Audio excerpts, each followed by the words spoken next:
In the 1950s, Dr. Joanna Budwig had a 90% success rate curing people of cancer using fresh pressed flax oil and cottage cheese. The combination of dairy protein with unoxidized flax oil was able to restore oxygen transfer. It is now well known the cells of our bodies require unoxidized omega-3 and 6 seed oils to both attract and absorb oxygen. For the first time, there are seed oils with virtually zero oxidation, even after 1 year at room temperature. All other, quote, cold-pressed seed oils are structurally damaged and significantly oxidized by the time you consume them. Andrea's seed oils retain the correct shape, electron content, and information that is quickly communicated to all the cells of your body. By taking these sacred seed oils, your whole body will begin to use oxygen as the Creator designed it. Now combine this with our Life Force Enhanced One World Whey protein, and you have a winning combination to confer energy and health like never before. Click on the 5-seed oil banner right here on extremehealthradio.com. That's extremehealthradio.com. And we're also brought to you by Savvy Rest Organic Beds. We are so proud to be finally connected up with a company that we can actually get behind and we can stand behind and promote their awesome products. Savvy Rest is the creme de la creme they're the who's who, I should say, of organic bedding. They have natural latex, natural rubber. They have natural memory foam. It's all organic to the nth degree. They have the best organic bedding products on the market, and I highly recommend checking them out. They're both going to be available at extremehealthradio.com/484, or if you like, they are both available in our store as well. And just as an aside, if you're interested in the Relax Far Infrared Sauna, we are going to be running a major discount deal this season. So if you want to find out what the discount is, listen to the very end of the show during the recap, and I'll let you guys know more about the sale and how much of a discount it is for you.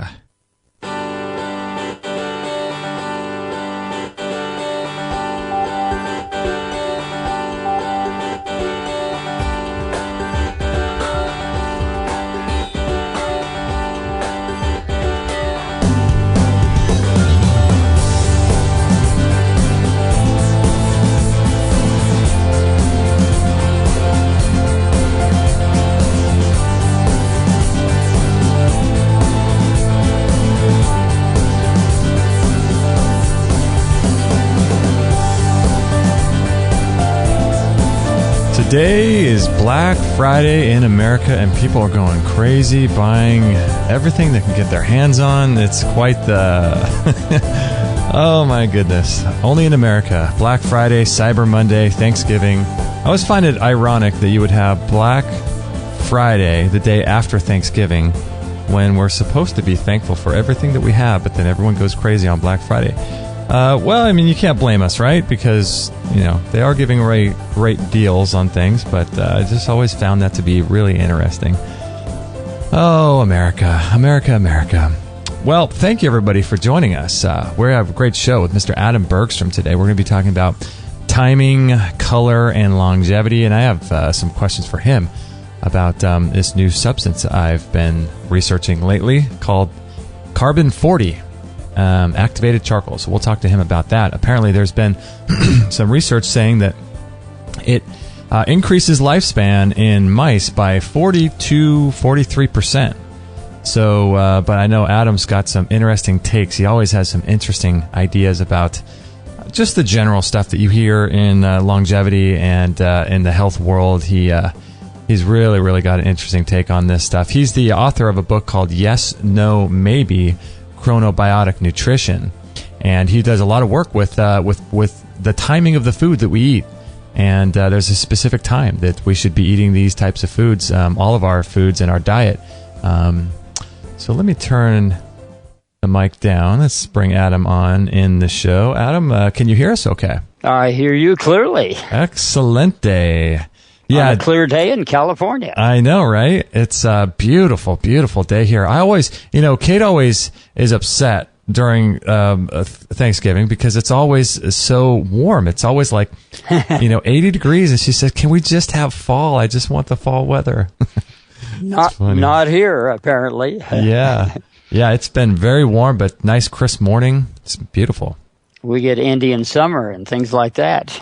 Extended Indian summer. Mm-hmm. Now, did you guys, you said, you were saying during the show, or during the, before we started recording, you guys just kind of hung out for Thanksgiving? We just played hermit. Yep, just stayed home. Nice. Sometimes we go out, but everybody else was busy, so here we are. Nice. Sometimes it's good just to do something relaxing, something at home, and, that's always nice, too. Pretty much read, caught up on the internet, things like that. Ah, nice. Always doing research. Research is so much easier than going to medical libraries like I used to have to do. Oh, my goodness. I mean, you have to get in the car, and you have to drive, and then, look through old books. It's nuts, isn't it? I solved that when I was in Fort Worth. I lived right next to the medical library deliberately. Really? Yep. So I would even go in to turn on my baked potato and then go back into the medical library. And finally, the librarians realized I spent more time there than they did. So they let me in without having to sign in every time. Oh, my gosh. Isn't it funny what we do for, location of where we live? My mom used to... back in the day in the 60s when, she didn't really know anything about health or anything like that, but she took an apartment specifically because it was right across the street from Carl's Jr. That's funny. Yep. I've done it for libraries. In fact, this one, I actually told my friend in Fort Worth that I would stay in Fort Worth if I could get this one apartment right actually almost on the property of the medical center. And it wasn't up. But then in the last minute, as I was about to leave town, I said, let's call one more time. And they said, how did you know? The apartment just came up. I'll take it. But we haven't painted it. That's okay. I'll take it sight unseen. And I did. Oh, my goodness. And that was right across the street from the medical library? Right. Actually, it wasn't even across the street. It was on the property on the same side of the street. I just had to walk across an alley to get to the medical library. Oh, my goodness. So how long would you spend researching back then? What years were this? Let's see. That would be, I lived there twice, actually. It came up by another synchronicity in 2008. So I lived there in 1999 to 2000, 2008 to maybe the beginning of 2009. And I sometimes would be there from 7 in the morning till 1 in the morning when they kicked me out. Oh, my gosh. So what would you do? Just go get your food, bring your lunch, and come back and keep researching? I'd just go back and eat my lunch. I'd leave for like a half hour, 45 minutes, whatever, and keep researching. And fortunately, when they made it a 24-hour library, they banned non-students from the other hours. So I saved my life probably. Oh my goodness, that's crazy. So you would you spend up to 24 hours in there researching? I've done it before when they did it in University of Arizona. Oh my goodness, that's crazy. So that's bizarre because you were doing that in 2008 and 9, and then the internet was around. Did you just prefer that back then, or? Well, I didn't really know its value and how to get really accurate information. In fact, most people are blocked from the information you need. You get the WebMD stuff and all the things they, in quotation marks, want us to know. Mm-hmm. But if you go back into the really good stuff, it's usually pre-1949 when they actually set up roadblocks to the public to not know what's going on and hid the relevant medical information. Like an estrogen. Estrogen is not a female hormone. They're brainwashed us about things like that. So, but were you saying in the 40s they were actively blocking, or they're still blocking information from the 40s now? No, they're blocking it now actively. It's really hard to get to it, to go back to the old books. Fortunately, Google is one way to get back to it, and there's other ways to get back into it too. But mostly they block it. It comes up, it's on like page 100 when you want to find out what was going on back in the day. So what kinds of things would you research, or do you research? Like what kinds of terms do you put in? What I'll do, and this is a trick your listeners can do, is put old-time medical terms in that aren't relevant today. Like instead of edema, you put dropsy in, and then you go back 100 years. So you put dropsy, like DROPSY? That's the old term for it. And you find all these other old terms. They're easy to find. Once you get into one of those, you'll see their terms are different. You'll have to actually look them up to see what it is. That's interesting. And those terms give you access to older texts. I actually have found dental texts from 1540. Oh my goodness. Now, are those like, those aren't transcribed, are they? Or are they photocopies of like images or? When you go back to 1800, you have to realize that they substitute F for S. So, like sun would be, well, actually the first S would be an S, so that's not a good example. Say sus, I sussed it out. They would be S-U-F-F-E-D, but pronounced sus. So you have to read that way. Usually I get texts that are somewhere in the mid-1800s that are translations of the older ones. They're much more accurate because they edit them nowadays. What you think might be an old Greek text is actually edited. Wow. Significantly. Yeah, Google's doing a lot of work, aren't they, in terms of putting all this stuff, this information on the internet. I'm just curious if some of it is blocked. I wonder what they're doing. Are they transcribing old texts into some sort of computerized version and a digital version and then blocking that, or what do you think's going on there? Well, they're not blocking it, but the internet itself blocks you from getting to those texts. And Google is part of that. I have mixed feelings about Google. They are major supporters of Monsanto and genetic therapy, but at the same time, they got in trouble early with the Obama administration, even though they supported him, for allowing all this information in the public. Oh, really? They don't want the government does not want a free internet. So they're saying, I've heard recently rumblings of restrictions on the internet and stuff like that. But what they would probably do, don't you think, would be just to sort of have those restrictions, but make them concealed so people don't know that they're being restricted, and they just act like it's free? That's how they do it, yeah. Now, in China, they're more direct about it. They call it the Great Firewall of China, or Face Block. Oh, my gosh. So they deliberately block it. And now they have a major say on the internet these days. You know, the United Nations has taken over internet supervision as of October, I believe. So we should fight for what we've got, and we should have a lot more. So with this open source, with the research that you're doing, what kinds of things do you think would be blocked? Information that would help people to live long and not get sick and things like that? The fact that we can cure cancer by just thinking. In other words, our subconscious thought create it, and our conscious thoughts can uncreate it, or even our conscious thoughts repeat it over and over into the subconscious, can get rid of it without any kind of help from anything. I talked about the man who ate a Cessna airplane. It took him 2 years to do it. Well, we all have those capacities, but we block ourselves due to our schooling. We're taught that you can't do that in school, and we can do those things. And in the old days, they knew that. Mesmerism, which got degraded into hypnotism, was where you could actually hypnotize a person 1,000 miles away once you made a connection with them. Now, the hypnotist will deny that.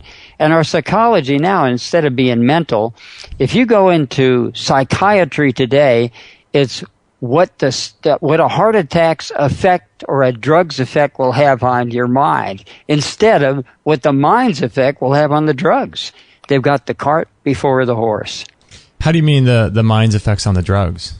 Well, the doctors now, since 1947, want to say that your mind is what makes your mother-in-law bug you.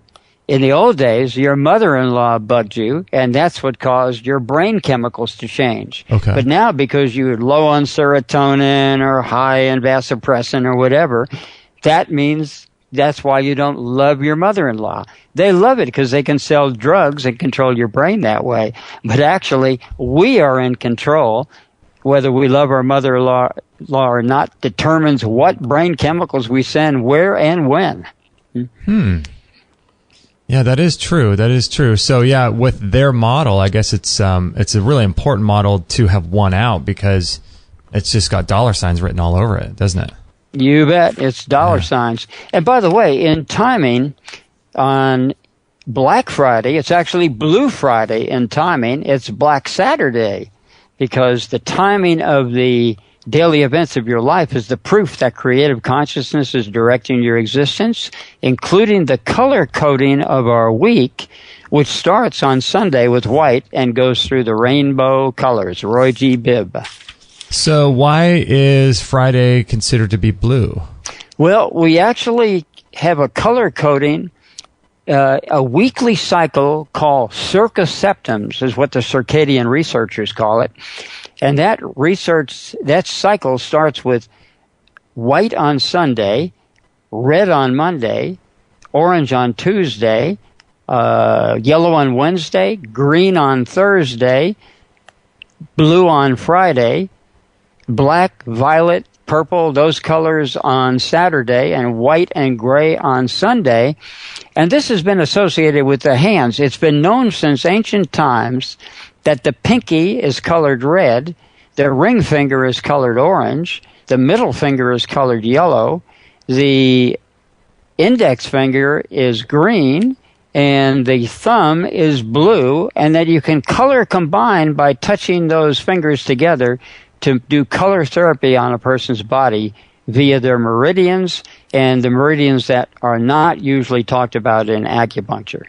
Now, what if somebody were to get like a ring that was colored and wore the correct color on the correct day on the correct finger? Yes, you could do that. Definitely. That's the type of therapy. Yeah, that's really cool. And some people do, I know you've talked about wearing a certain shirt or color for your clothes on a certain day, right? Yep, makes a big difference. But also we can go through those colors by just saying them. We don't even have to visualize them. The very word has become associated in an area of the brain that controls both the color and the word for it. So just by saying black, gray, brown, red, orange, yellow, green, blue, indigo, violet, white, we've just recycled your whole audience, including ourselves. Okay, so that's black, gray, brown, red, orange, yellow, green, blue, indigo, violet, and white? Good memory. You must be eating almonds. I've been loving my almonds lately. Yeah, we're doing something right. So those are those are the colors. Okay. Yep. Those are the colors. And, of course, on our SunSyncNutrition.com site, we have a color recycling video for people who want to go through it mechanically. You can do it otherwise, and you can do it on a weekly basis, circa septon rhythms, 7-day week. You set the social week to the biological week by wearing those colors. There's other ways to do it, too. The reason you do this is because our psychology is set in color. That's why, strangely enough, the very word color is derived from the word hell. How so? Well, it is. It just comes from hell because they call it in yoga the dome of many colors. The third chakra, or the lower mental body, is a block to our going into cosmic consciousness. You have to go through the realm of those colors. Until you accept every color, you test positive with muscle testing. They are not an impediment to your life. But say I decide to use red light therapy at night, and I have a moving trauma or a change of lifestyle trauma, it will actually be damaging to me unless I stick my tongue out or do something appropriate to balance the negative emotion. What if the engram. Change of lifestyle or moving drama is a good thing? Like, what if it's a move or a change of life that you really are enjoying and you really like? Does that the same thing happen? If you look at the stress scale, a marriage is 50 on the stress scale. So positive stresses are devoid of equanimity, is what the yogis call it. So what we call a positive thing is actually a stress on our body. It's less stress because that raised scale, I believe it's called, starts with 100 with the death in the family or a death of a spouse, goes down through a cycle of accidents and losing jobs and money problems and all. Marriage is 50, and then you have all the degrees. They say, and this has validity, that if you add up to 300 on that scale in 1 year, you're much more apt to get a disease. What's the name of that scale? The Raise Home Scale, I believe it's called. We have a copy of it on solartiming.com. Oh, cool. Okay. So what does that mean if you hit 300 within a year? Cancer, heart disease, stroke, whatever it is, you're much more apt to get it because toxic engrams or cognitive shocks are the main cause behind our diseases, why we get them in the first place. Psychosomatic doesn't just mean my back hurts because I'm not making enough money. It has far-reaching, overreaching connotations. That's interesting. What was I going to ask you about the psychosomatic? With just stress in general, that's what I was going to say. Is so when someone does like a meditation, if I do a meditation and I'm sitting there and I'm doing my meditation, I can really start about 5 or 10 minutes in. I can really start to feel where I'm stressed, and I can feel it in my shoulders. I can even feel. I'm sure a lot of people that have done meditation, know this, but you start realizing, wow, keeping your eyes closed and you feel the muscles and the tenseness in your eyes and your face and in your stomach and shoulders. And you start really to start feeling that, wow, I'm stressed out a lot of the day and I don't even know it. If I were to do a meditation and sort of de-stress, I guess, what happens to that scale? I'm trying to figure out, like on a daily basis, do you fluctuate from 300, you do some meditation, you're down to 20, and then you go back and forth, or what's the scale that happens daily for that? Most people's so-called meditations actually cover over the stress and can even make it worse. True meditation, you actually activate the sympathetic nervous system, not the parasympathetic nervous system as people would have you believe. The parasympathetic nervous system is for losers. And since we all lose in life, we do need serotonin and those chemicals to fight it, so-called endorphins. The endorphins are supposed to be good, but actually they're compensations for losing. Now, meditation, there's different ways to enlightenment, or even endarkenment, you might call it. So besides what Jack Kruse talks about, the SCN, the super chiasmatic nuclei. Oh, right. We have also the ventromedial nuclei and the lateral geniculate. I can't even pronounce it. Nuclei. It means knee. It's a fancy word for knee-shaped organ in the brain. These are the light, dark, food, exercise, sex, and social cues in the brain, so you can override blue light simply by going to one of those levels. In fact, the ventromedial nuclei, the one that SunSync Science is mostly concentrating on, is the master timer of the body. The SCN, or the suprachiasmatic nuclei, is actually just the primal source, but not the master source. So how do you say that? Ventromedial nuclei? Ventromedial nuclei. It's also known as the satiety center, and it's also the play center, the female libido center, the lordosis center, and the presenting behavior sex center. My goodness, where are you getting this information? How come we've never heard about this before? It's crazy. It's on the internet. And actually, I got a lot of it from Swami Nitty-Gritty Adano C. Lay from back in the old days at the Texas Institute of Reflex Sciences. So those nuclei, where are they living? Well, there are various places in the brain. The SCN is timed to light, mostly blue, and that is in the suprachiasmatic nuclei, part of the hypothalamus. The LGN, which is timed to darkness, shades of black, that's your meditation one. Okay. That's the lateral geniculate nuclei, and that also is in the hypothalamus. And then the VMN, the ventromedial nuclei, is also in the brain, and that's timed to food, protein, fats, sugars, etc. And by the way, I prefer to call them the CBS center, the ABC center, and the NBC center. Notice how the CBS is a big old eyeball? Yeah, I've noticed So they that. fit. The peacock is the colors of your food, NBC, and ABC is the darkness one. Notice how they use grays and blacks. That's interesting. So when someone's doing meditation, what were you saying before that it's possible to sort of block the stress and to sort of mask it and cover it up? Now, Most cover it up with endorphins, because endorphins, like running, actually is designed for a loser. The only person that gets a dopamine surge is the winner of the race of 1,000 people. Okay. That's the only person that gets it. So we tie it highly into winning, and winning is also tied into oxytocin, which you get in the morning by eating breakfast. If you eat the proper breakfast with almonds, then you get your oxytocin dose. You can also get it by cuddling in the morning at stomach time. Ah, okay. Now, how does someone do meditation that doesn't do everything that you just said?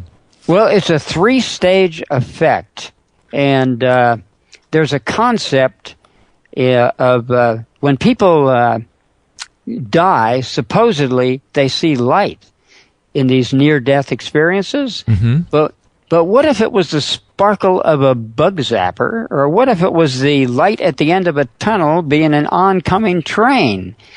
They call this in yoga Jot Niranjan, which is blowing the whistle on enlightenment. Jot is light, Niranjan is sound.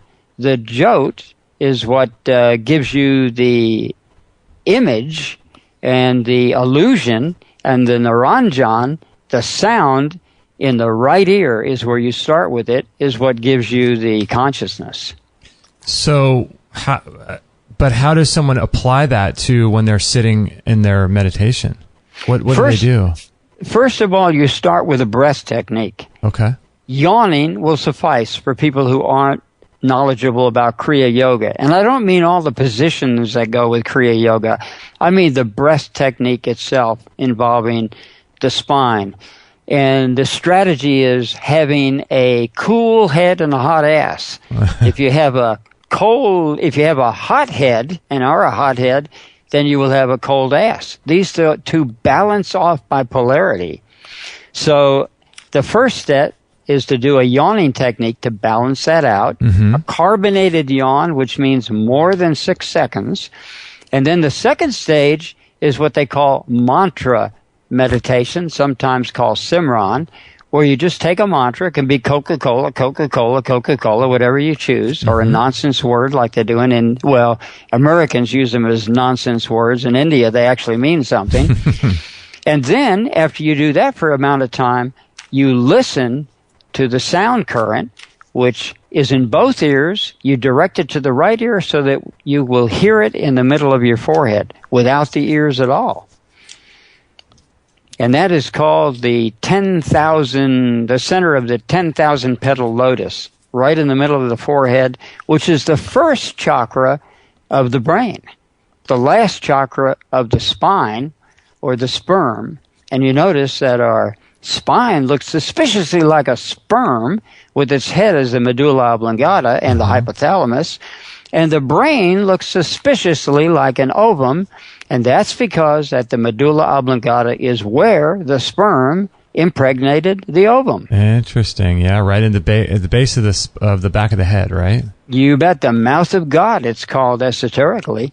Are you familiar? You're just talking about directing the sound to the center of your head. I'm sure you're familiar with Dr. Patrick Flanagan's neurophone. Yes, I am. So what are your thoughts about this ability to be able to hear without using your ears? It's a very real thing. In fact, we have cells for hearing over our entire body, only it is not usually directed to our conscious mind, to our unconscious mind. Eventually, your hearing will go to the center of the forehead and work its way back to the medulla oblongata through the 8 chakras of the brain, which are separate from the ones in the spine that yogis cultivate. So it's possible then, because I think what he's doing is he's allowing people that are theoretically and scientifically deaf, right, to be able to hear. It has therapeutic use, but it's tied into the spinal chakras and doesn't get you to higher consciousness. But it can clear psychological blocks, clearly, and does. Pat Flanagan is a genius, and he used to have an office in the metaphysical bookstore where I worked years ago, so I've known him for a long time. Wow, he's up to some really, and I take his crystal energy, but I don't notice any difference with it, but I know the guy's a genius, isn't he? He definitely is. And he was quite an athlete. He could go to a handstand from a lying flat position, one of the few people in the world that could do it when he was like 16. Oh, my goodness. Wow. And, of course, he won the Science Awards. The reason we got to know him is he was living as a child in Bel Air, Texas, and our metaphysical bookstore was about 3 miles away. Oh, wow. So he got an office there back when he was hooked up with, I forget which wife, the one that was into Gurdjieff and was a movie actress. Uh-huh. Very nice person. She went on cosmic vacation. It was a trauma to Patrick. Oh, but wow. Now he's in a very happy relationship. Yeah, he's an interesting guy. Are you familiar with this? I'm not sure if you are. There's so many different products and technologies out there. But at our place where we do the flotation tanks, the sensory deprivation, excellent. He's got a thing there called Pandora Star. Are you familiar with that? No, that's a new one. Yeah, it's an interesting thing because it involves color, and so the thing is you lay under this sort of tripod that's about, I would say, maybe 2 or 3 feet away from your head, and it looks like you're laying under sort of a big. If you just look up at it when it's not on, it looks like the top of one of those rain shower heads. You know, really like it looks really wide. And it beams light down on you, but the light that it beams down on you just looks like regular light if you're watching someone experience this. But if you were to lay underneath it with your eyes closed, it's really bizarre. You start seeing all these colors, and then it looks like you're going down wormholes and you're, going down these passages, and everything is sort of a psychedelic color pattern. And apparently, it's your brain that makes the color, according to these people. And it's really a fascinating thing. I don't know what it does or if there's any benefit there, but, you do that and then you go into the flotation tank and you're still traveling down these wormholes in your mind. It's kind of interesting, Well, as far as chakras go, they have something called the 5 tattvas. And we start with, say, the pinky finger represents the first chakra, and that's crystallization. Mm-hmm. In other words, the ouch factor. When I hit this desk and make a noise, that's caused by crystallization. The pattern, the geometry that I see is the second chakra, tied in with water or liquid. The third one is color. That's the middle finger and tied in with thermal or heat reactions, metabolism. The fourth one is white light, and that's tied in with gas. And the fifth one is sonics. It's also called ether, akasha, a whole bunch of fancy names. So those 5 elements and our 5 senses have a very distinct order. And color, again, is number 3. The lower mental body is what you're going to actually be dealing with. And it's necessary to get to cosmic consciousness.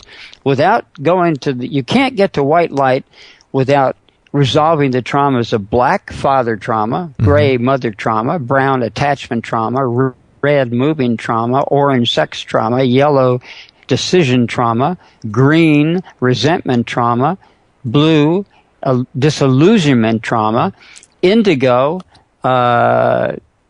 advice trauma from someone who you accept their advice, purple advice from somebody who you don't accept, and violet, your own advice, and white, ethics or completion trauma. Once you get through those traumas and tangential ones like gold self-hate and silver tongue devil trauma, then you get clear of the so-called dome of many colors that the yogis warned against back in the day. Wow. That's so crazy. So what do you think about people that are like colorblind? What's going on there? They actually are not. There's no such thing as colorblind. They're only limited to certain colors. There's very few colorblind people who have gray and black as all they see. Except, here's the strange thing. it's mostly a psychological trauma because under hypnosis, people can see all the colors many times. They knew that 100 years ago, but they seem to have forgotten it today. And the other thing is primitive societies start out with only black and white. The first color they see is red, and one of the last colors they see is blue. So the Greeks had no word for blue. They would look at the sea and say, the Crimson Sea. And this is even known in Spengler's Decline and Fall of the West. It's been known for a long time.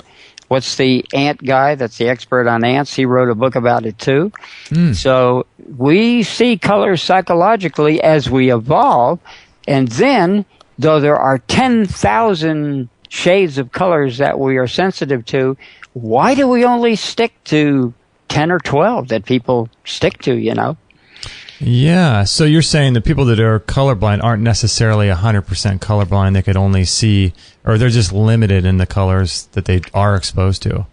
Because they're stuck in a yes, no, maybe matrix, they only use 3 color receptors to see all the colors. When actually, the principle of a land camera, a Polaroid land camera, is you can make 2 colors and see all the colors. And there's a lot more available with 4 color receptors or 5, like a pigeon has. Now, how is a pigeon greater than us? Well, one way it's greater. You can cut out its entire brain and it can still see things. A human being, you can't do that because they've lost the connection between the brain and the eyeballs. So in a pigeon, is the eyeball, it's got some sort of neurological ability in the eyeball itself too, right? Yeah, they cut out the entire brain, and as long as they don't take the medulla where they can breathe, the hemispheres for any kind of contemplation, the sight center, all gone. They can see perfectly for weeks after. They've done it with lizards, they've done it with birds, they've done it with other animals too. By the time you get to rodents and dogs, it doesn't work though. I wonder why. But we can get back to there. Russian housewives were taught to see colors with their fingers.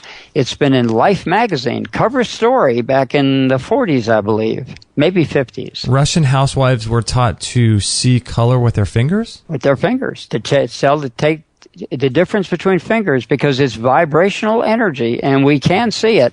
The reason we don't is we're so educated out of it that we can't see it. Like, oh, a dog can smell better than I can't smell that well. Well, it's proved that human beings can track chocolate for miles Really? when they want to. Yeah, we were just watching a documentary last night about animals and dogs and things, and they were saying that, what was it? I think it was like 300 million, or it was, let's see, what was it? It was 5 million for human, and it was something about the sense of smell. Maybe it was receptor sites or something where, I forget how they described it, but basically humans had 5 million and dogs had, I think they said 30 million or 300 million in terms of being able to smell. And I'm not sure exactly what they were referring to, but I suspect that, like you, that we are really just sort of tapping into the basics of who we are. I mean, aren't we capable of so much more?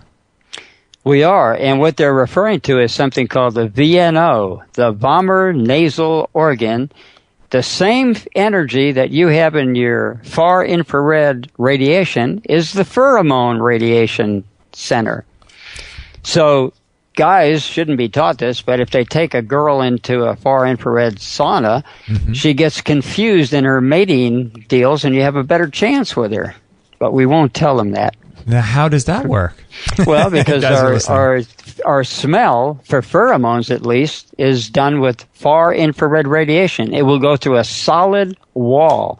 This was done as the top science story of 1947 in Time magazine, front covers of magazines.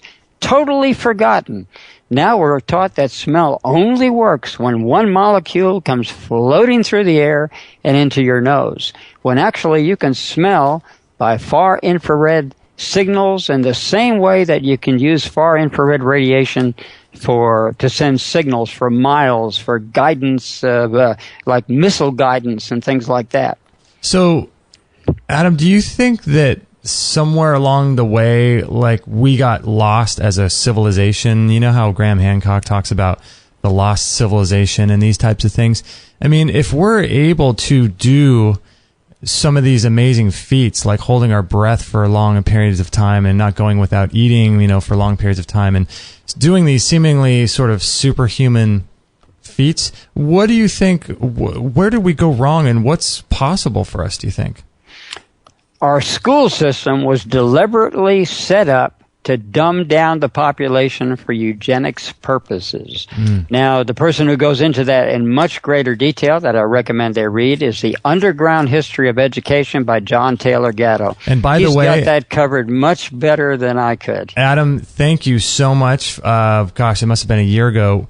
You sent me a 5-hour video that I've probably watched. Gosh, I usually watch stuff like that when I sit in the sauna, and I usually watch it on like 1.5 speed or 1.25 speed just to get through it. But I probably would watch that maybe 3 or 4 times, the 5-hour interview with John Taylor Gatto. Yeah, he's amazing. Most people I send that to, they don't watch it at all. Maybe 2 minutes. It's incredible. It's 5 hours and 47 minutes or something.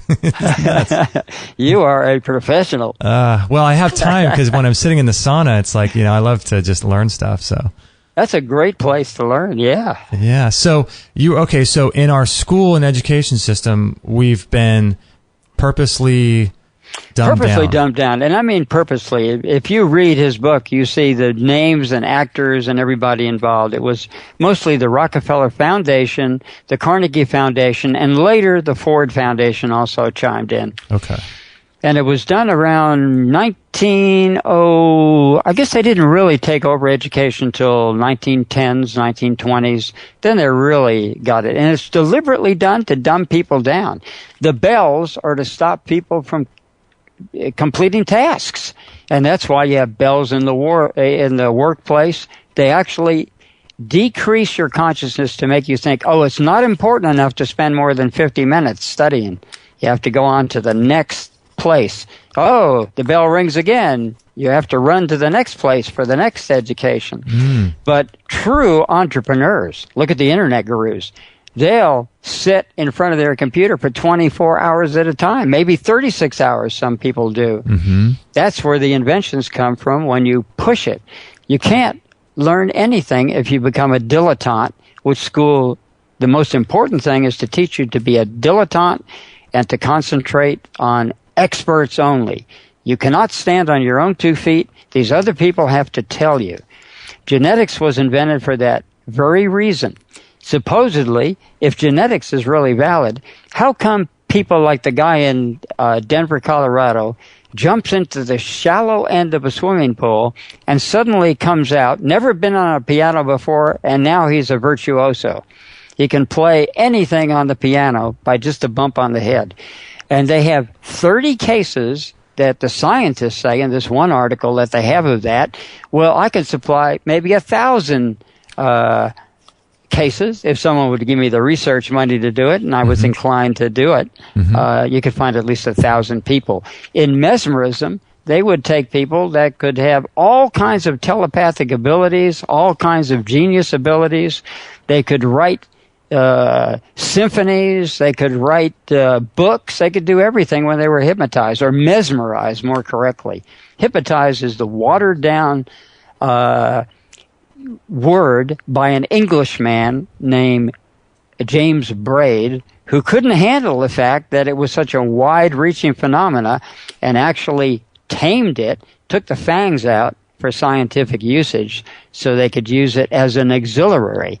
So today, if you tell a doctor, I'm using hypnotism so I can deal with the pain of chemotherapy, that's great. But if you tell them I'm healing cancer with hypnosis or mesmerism, they will give you the stink eye. Yeah, that's one of the things I often refer to when I hear about cannabis, because cannabis, everyone always talks about, at least in the mainstream, cannabis is so great for dealing with the side effects of chemotherapy. Cannabis is great for taking during radiation to help the radiation work better. But like you said, what if people use these things and don't take the radiation, don't take the chemo, but they take the cannabis, or they do something like hypnotism instead? I mean, that's an altogether different conversation.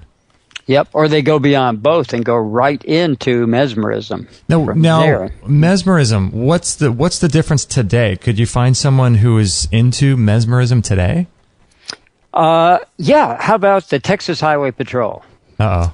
They come up to you and they wave their hands subtly in front of you because they know it weakens you and they can disarm you quite a bit easier. That's like the guy the Emperor in Star Wars used to do that. That's right. Yeah. Same thing.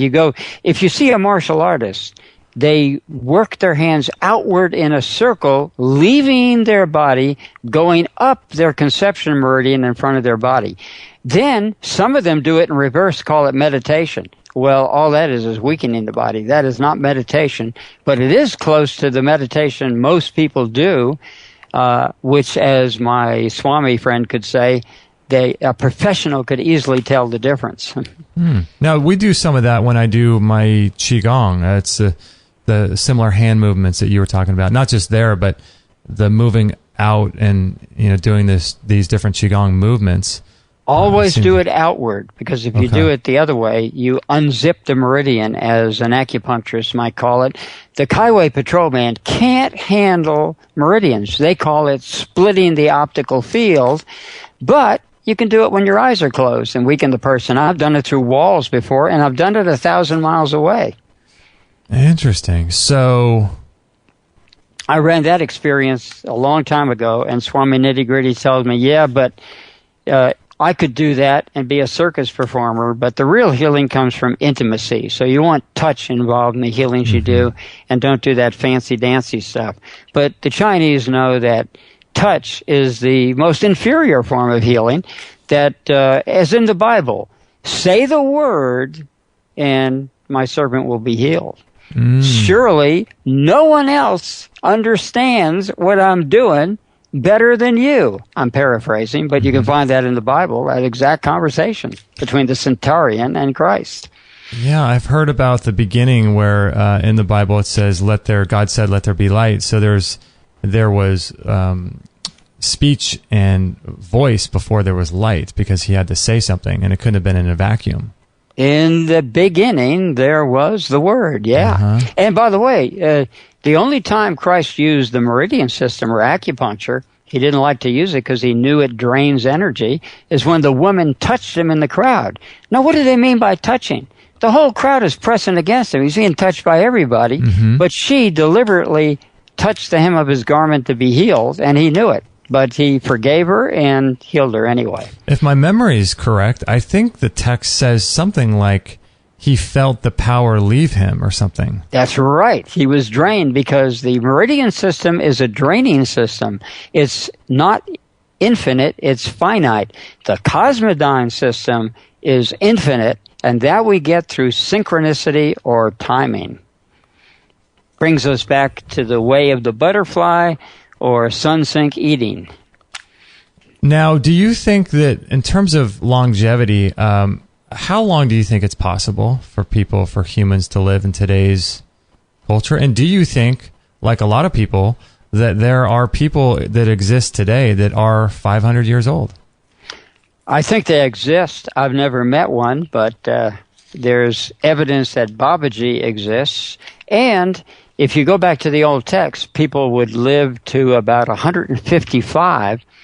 Now, I'm not talking cholera and all the diseases that made it the average about 30, but a lot of people got past that mark, and our true aging mark would be about 150. Dozens of people live to their 140s, and now medical science can't take that. Master Chen's guru lived to 130. Well, actually 129, because the Chinese count your first year before you're born as a year. Oh, do they? Okay.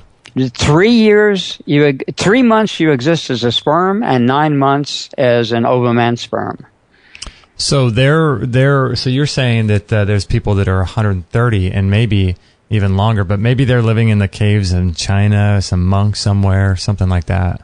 Some of them live here too. Swami Nitty Gritty said he knew some of those people, but I never met any of them, or that I would recognize as being that old. And it would be challenging too, because if someone does look I mean, I don't know what someone who is 500 years old would look like, because on one hand, if you compare it to someone who's 100 years old now, you would think, oh, 5 times as old as that. But if there's someone who's alive at 500, they're obviously doing things that are slowing the aging process down, so they may not look like someone who's 100, because someone who's 100 might get there just by chance or just by genes, like George Burns and these types of people like that. But people who are 500, they're obviously doing something unique, so maybe they wouldn't look 500. Attitude is the main thing. It's called the be attitude, be here now, and not in the fact of not being tuned into the greater environment. The ancients meant be here now when your past, your present, and your future is all known to you at once. Once you get like that, you relax. Like, you can't take an insult from a person because you see what led to it and what is behind it all. So people like that basically have they have, let us say, gotten past the 3rd and 4th chakras. The heart chakra is the death chakra. They don't tell you that part. Is the what? Cosmic consciousness is death, or energy acting on energy. And until you become a 5th level master at the thyroid center at least, you cannot live a long time. So what are your thoughts about living long? And because, like, stress, for example, we were just talking about at the beginning, if you drink a green juice, people think, oh, that's got very little stress on your digestion. But anything that we do is going to be a stress to the system, either neurologically or in some capacity digestively. If stress is something that is associated with aging and the breakdown of cells and genetic mutations and things, how is it possible to live in a world where, or is it possible where you don't let anything stress you out, but at the same time you get to sort of rejoice in people's triumphs, and you get to feel the stress of being happy for somebody, or you get to grieve with someone when someone passes away, because those are stresses as well, right? So how do you live in this sort of Zen state, but then also feel emotions? Lack of stress is, ironically, what kills us. Stress is what makes us live forever. That's why the sympathetic nervous system is what we cultivate in meditation, in true meditation. And let me give you an example of it. What is stress in an engineering term? On a highway, if you have stress on the highway, is your car going to move or is it going to stop? If you have stress on the car or on the highway? I'll tell you how to take the stress off the highway. Put an oil slick on the road. What's going to happen? Oh, I see what you mean. No stress. So Maharishi was wrong about getting rid of stress. What you want to get rid of is the toxic engrams, or the cognitive shocks, that cause you to view the stress in a negative light. It's the be attitude. What is your attitude to the stress when it comes along? Like, I go to a gym to get stressed. You work out at a gym. You go there to get stressed. The more stress you put on the muscle, the stronger and the healthier you're going to get. Okay. So then so the equivalent of doing something physically like that would be looking at a situation that you would think is stressful in a negative light. That would be like me thinking about doing a workout in a negative way. And you do that workout at a specific time every day. You activate the VIP, the vasoactive intestinal polypeptide. Whoa. And that actually helps your circadian rhythms right there. Yeah. Well, that's through the adrenal center. By the adrenal center itself is a timing center. And again, that goes in opposition to the SCN and the LGN and the N. They have all these different parts of the brain. So we can get timed in other ways. The reason we're into genetics now, they had a meeting in 1960 at Cold Springs Harbor. That used to be the Eugenics Registration Center in the United States. It is now the primary genetic center.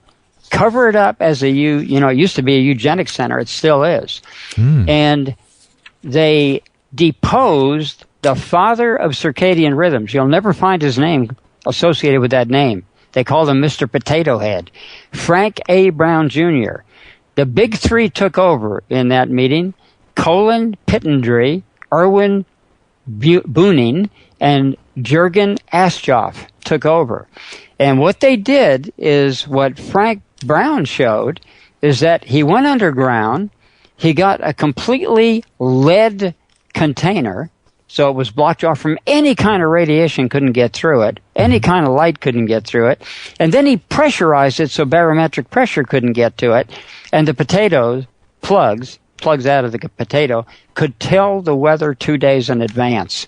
That's something today's geneticists, the circadian geneticists talking about molecular clocks and gene clocks, they're full of hooey. The blood cell has no DNA, and it can tell time better than anything in the body. That is so nuts. I was recently, this just reminds me of a story that I heard recently where people were putting, I guess, I don't even know how to describe this. It was some sort of Ormus compound that they're putting in ice cubes. And they were talking about when they would do the Ormus water in the ice cubes in the freezer, the Ormus would levitate up and so it would freeze upward. It would create a stalactite, I think it's called, and it would come up off the ice cube, but only during times when there would be a storm or a low pressure happening. And so they were surmising that somehow the Ormus, like you were just talking about, it's reading weather patterns through a freezer of some kind. It's crazy. And our body is made of Ormus, but we refuse to admit it. The best source of structured water is the human body. It's never structured in any other form completely. It doesn't have the so-called 144 elements incorporating sonics. But the water gets structured by our own body and our own mind can destructure it as well. So it's possible to structure water after it gets put in your body unstructured? Oh, of course. We do that. That's our structuring deal. In fact, most of it comes into our body in an unstructured form. Animal flesh and plant flesh comes in partially structured, more than a plain glass of water. Even a plain glass of water is about 50% structured. Mei Wan Ho goes into that in extent. When your water is totally structured, though, when you really get it, you get clarity. There is a fish in Mexico that you can see entirely through because the light deflects around its organs. So you can read a newspaper through the fish. You can't see its heart. You can't see its lungs. You can't see its spine. Light bends. Light curves when it's in a photon form, and it precipitates in a solid form. The trick is to curve and not to land hard. So do you structure your water? No, I do through my meditation, through my eating, which is one of the best. SunSync eating is a structural water because I take the 3 growth zones, tree, vine, and root, and it structures my body automatically by eating foods at this time. The tree is the bronchial tree. The vine is the curved section of a vine which goes in a circular motion. The tree, by the way, goes up. The root goes down. And the circular motion in the middle.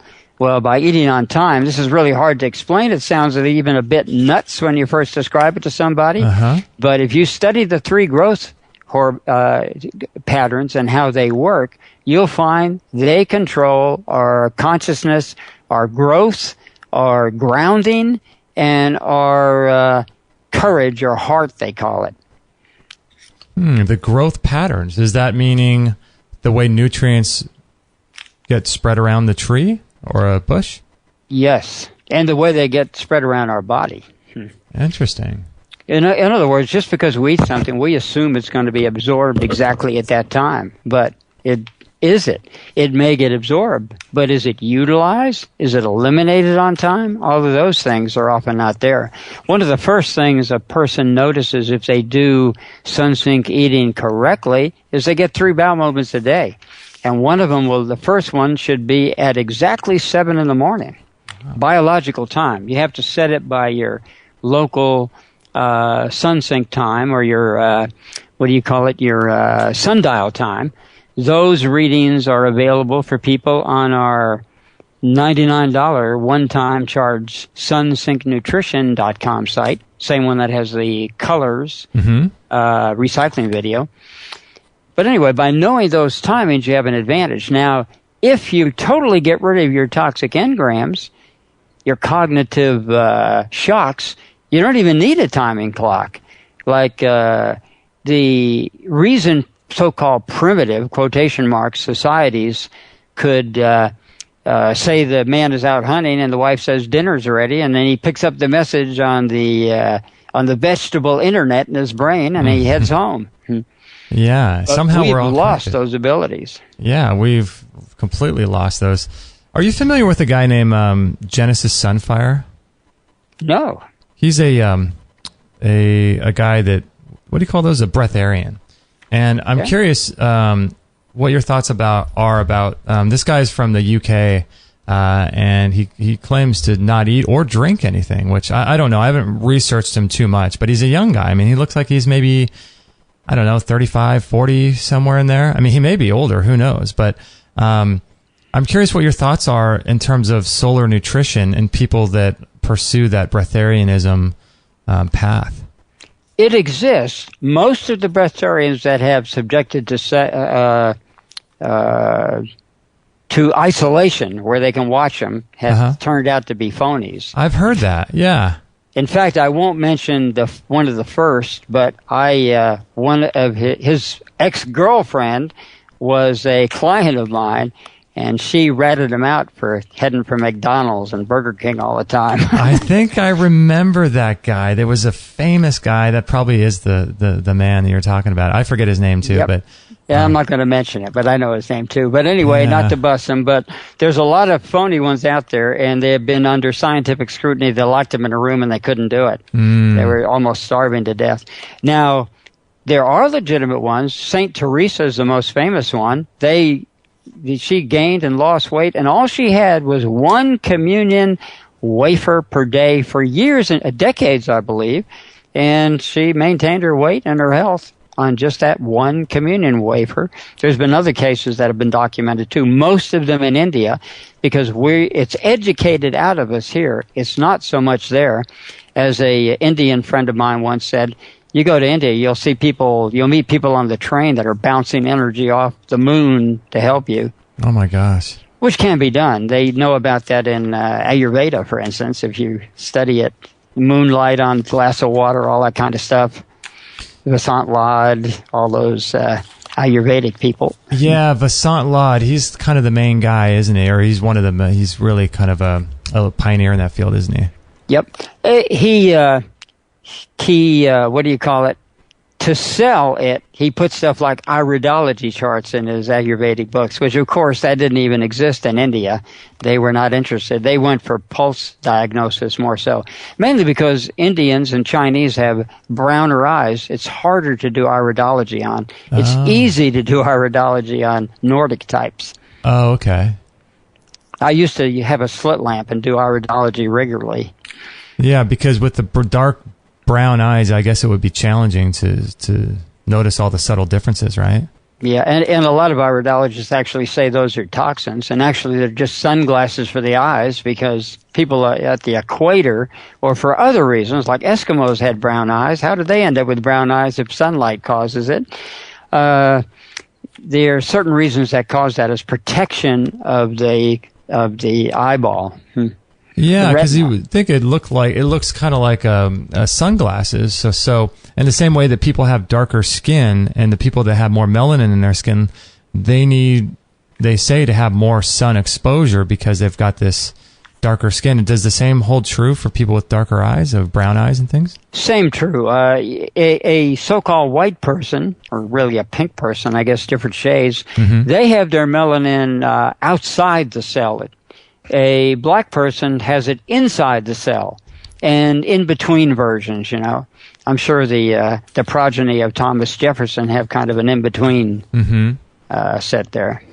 I wanted to ask you about this idea that I've been read somewhere recently. This person was talking about energy in the body, and what he was talking about was the cells exist. So what happens when the cell dies? It emits this sort of biophotonic transfer of light, and it's that transfer of light that keeps from when one cell dies, that's whatever that is what gives energy to the mitochondria and to the cell, to existing cells so that they can live. And we essentially live off of this biophotonic transfer of energy of light sparks that happen when cells die. What are your thoughts about that? If it's restrained, it's well known that cigarette smokers put out 3 times as much light as non-cigarette smokers. That is killing not only the people, but it's the person themselves, but it's actually like secondhand smoke. It's secondhand radiation and actually affects the person next to them by the radiation they put out. So say that again. What does that mean? So you mean just the exposure to secondhand toxins in cigarettes and smoke? I mean the light that they radiate. So we know about there's cigarette smoking gets us several ways. One, if you smoke it. Secondhand, through the smoke itself. Third, the smoke that gathers and stays in the house for 1 year after affects you. And then the fourth is the light radiation they put out, which is actually akin to ultraviolet radiation. Well, actually, it's color frequencies. And they put that out, and it actually affects the person sitting next to them. They get irradiated, much like getting exposed to X-rays, and they actually can have their life shortened by hanging around with a person like that. So do you mean the light that exudes from the physical body of a person that smokes? Exactly. See, light is like a medicine. Would you take too much of a prescription drug? The same thing with light. Too much light hurts you. Obviously, blue light at night is good. And by the way, you can do red light therapy at night with 1 lux power. Now, you're into camera work and things like that. You probably know that 1 lux compared to direct sunlight at 35,000 to 100,000 lux is a small amount. So you don't need all those lights all around you at red light. All you need is a Christmas light, and you're getting the benefit of the healing of the far red color cycle in about 650 nanometers. Now, you said blue light at night is good. No. It's red light is good at night. Oh, I thought you said blue. Okay, yeah, interesting. Yeah, blue light suppresses melatonin, and that's noon. So to time yourself, it's best to actually be out briefly to get your vitamin D from 11:30 to 12, which is known as one of the 3 transition times of SunSync nutrition. Just going out at that time and exercising in the sun, because when you exercise in the sun, the blood flow increases and the melatonin is suppressed by the flow of blood, because the sunlight is actually picked up by the cholesterol in your blood. That's why low cholesterol people tend to die earlier. High cholesterol people. Look at the ridiculousness of this. Soon-to-be President Trump had a cholesterol rating of 270. At 270, you live longer than anybody else at any other rating. He's on statins to suppress it, so he's shortening his life. He was at a perfect pitch for 270 until he's been taking statins now for 2 years. Oh, my goodness. He's on his 3rd one. I forget which one he's on now, but he's tried 3 different types to lower his cholesterol. And he doesn't want to do that because it's associated with a lack of longevity. Wow. 270. Yeah, that's a nice, healthy number. Yep, and they say it's high because cholesterol was the bad guy for a long time. And that also was set up in meetings, the Boston meeting where they had dissenters, and those dissenters got, blackballed, to use a color. Yeah, so when someone works out or is outside exercising in the daytime, they're still getting benefit even if it's sort of a cloudy, cold day, right? Oh, yeah. You still got what? Even on the cloudiest, darkest day you can imagine, you get 100 lux. Oh, wow. That's a lot of lux compared to 1, if 1 works. Yeah. But being in direct sunlight, then you not only get convection heat, but you get infrared radiation too. And most of that is near infrared, which is particularly good for exercising. And if you exercise around green trees, they radiate strong infrared frequencies, so you get even more. And probably grass too? Grass is really good. Yeah, you bet. Now, I don't wear, ever since our last show with Dr. Cruz, I've been really avoiding wearing sunglasses. I don't really wear them that often, and if I do, I wear them for just little bits of time. Like sometimes if I'm talking with someone outside and there happens to be like a white wall behind them and it's really reflecting, brightly right behind them, or if I'm looking at the ocean and there's, reflective light coming off the ocean, maybe I'll wear them then. But for the most part, I avoid wearing sunglasses. And to me, it makes a lot of sense to do that for a lot of reasons. What do you think about that? The John Ott phenomena. He wrote a book on light. He was a Disney photographer, did the Living Desert, the Vanishing Prairie. Oh, okay. Anyway, he got into light, and he was so much into the full spectrum lighting. Unfortunately, he advised people to take it at night, which was not a good idea. But when he went to Africa and he was hanging out with the granddaughter of Livingston, he said, it's maybe the people didn't have cancer here before because they didn't wear sunglasses. He joked. And Livingston said, oh, now they're wearing sunglasses is why the cancer increased, because it's a status symbol to wear sunglasses. And then the cancer rates went up. So yes, the sunlight in your eyes and the eye center, which is tied into circadian rhythms, actually suppresses cancer. Yeah, I was talking about this with Kate when we were walking. I thought, wouldn't it be so interesting if we have all of this focus on food and certain food causing cancers, like how they talk about aspartame or sugar, Coca-Cola, these types of sugary foods and the tie into cancer there. And I was thinking, what if in 100 years we look back and we think, and it was something as simple as wearing sunglasses or not. And it's funny that you just said that, because I have this sneaking suspicion that sunglasses just are not good for you.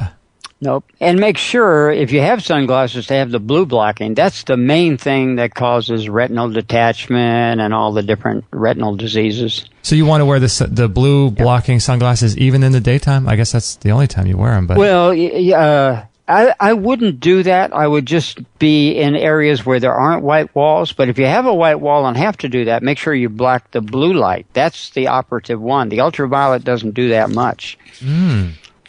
It's the blue that is actually the devil at the wrong time of day, or too much of it. Do you think there's any issue with wearing sunglasses if you are in the shade? Like if you're driving a car, you're in the shade, obviously, from being in the car, and then you're looking out into sunny areas. I wonder if there's a difference between wearing sunglasses when you're in the shade looking out, or if you are wearing sunglasses and you're actually exposed to the sun itself.